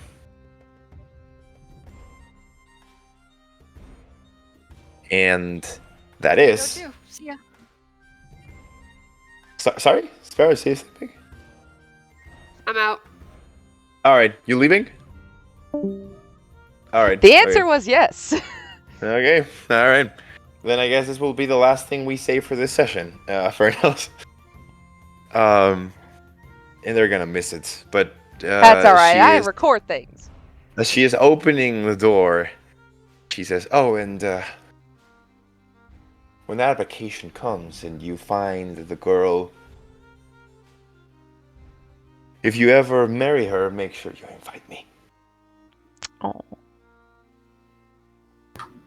And then she just whispers underneath her breath, just, and the children.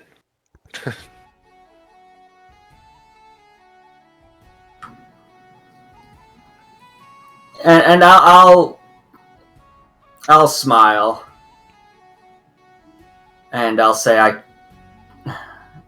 I could never forget you. Or those. And I walk in and I just see my dragon flying around, the kids going crazy. There's an ominous drum circle. There's the giant dragon born smacking on the drums. And basically Vrelix just, I'm Batman. I'm Batman. Just, slamming the drums, playing the drums for the children. Probably Vrelix even laughing and cheering at this point, as you would once again enter alongside Rose, Furnos, to what you would see would be your home, right? You see the children dancing and playing, Miss Margaret with a faint smile on her face after this conversation with you. You would smile, and then there will exist the parallel of Chrisrael, who on the other side would be in her room at night. Alone, right, Chrisrael? All by myself. As Chrisrael, you also take a glimpse at the window, see the beautiful evening now, night here in the Fullerin capital. As this will be the end of our episode. Roll the credits.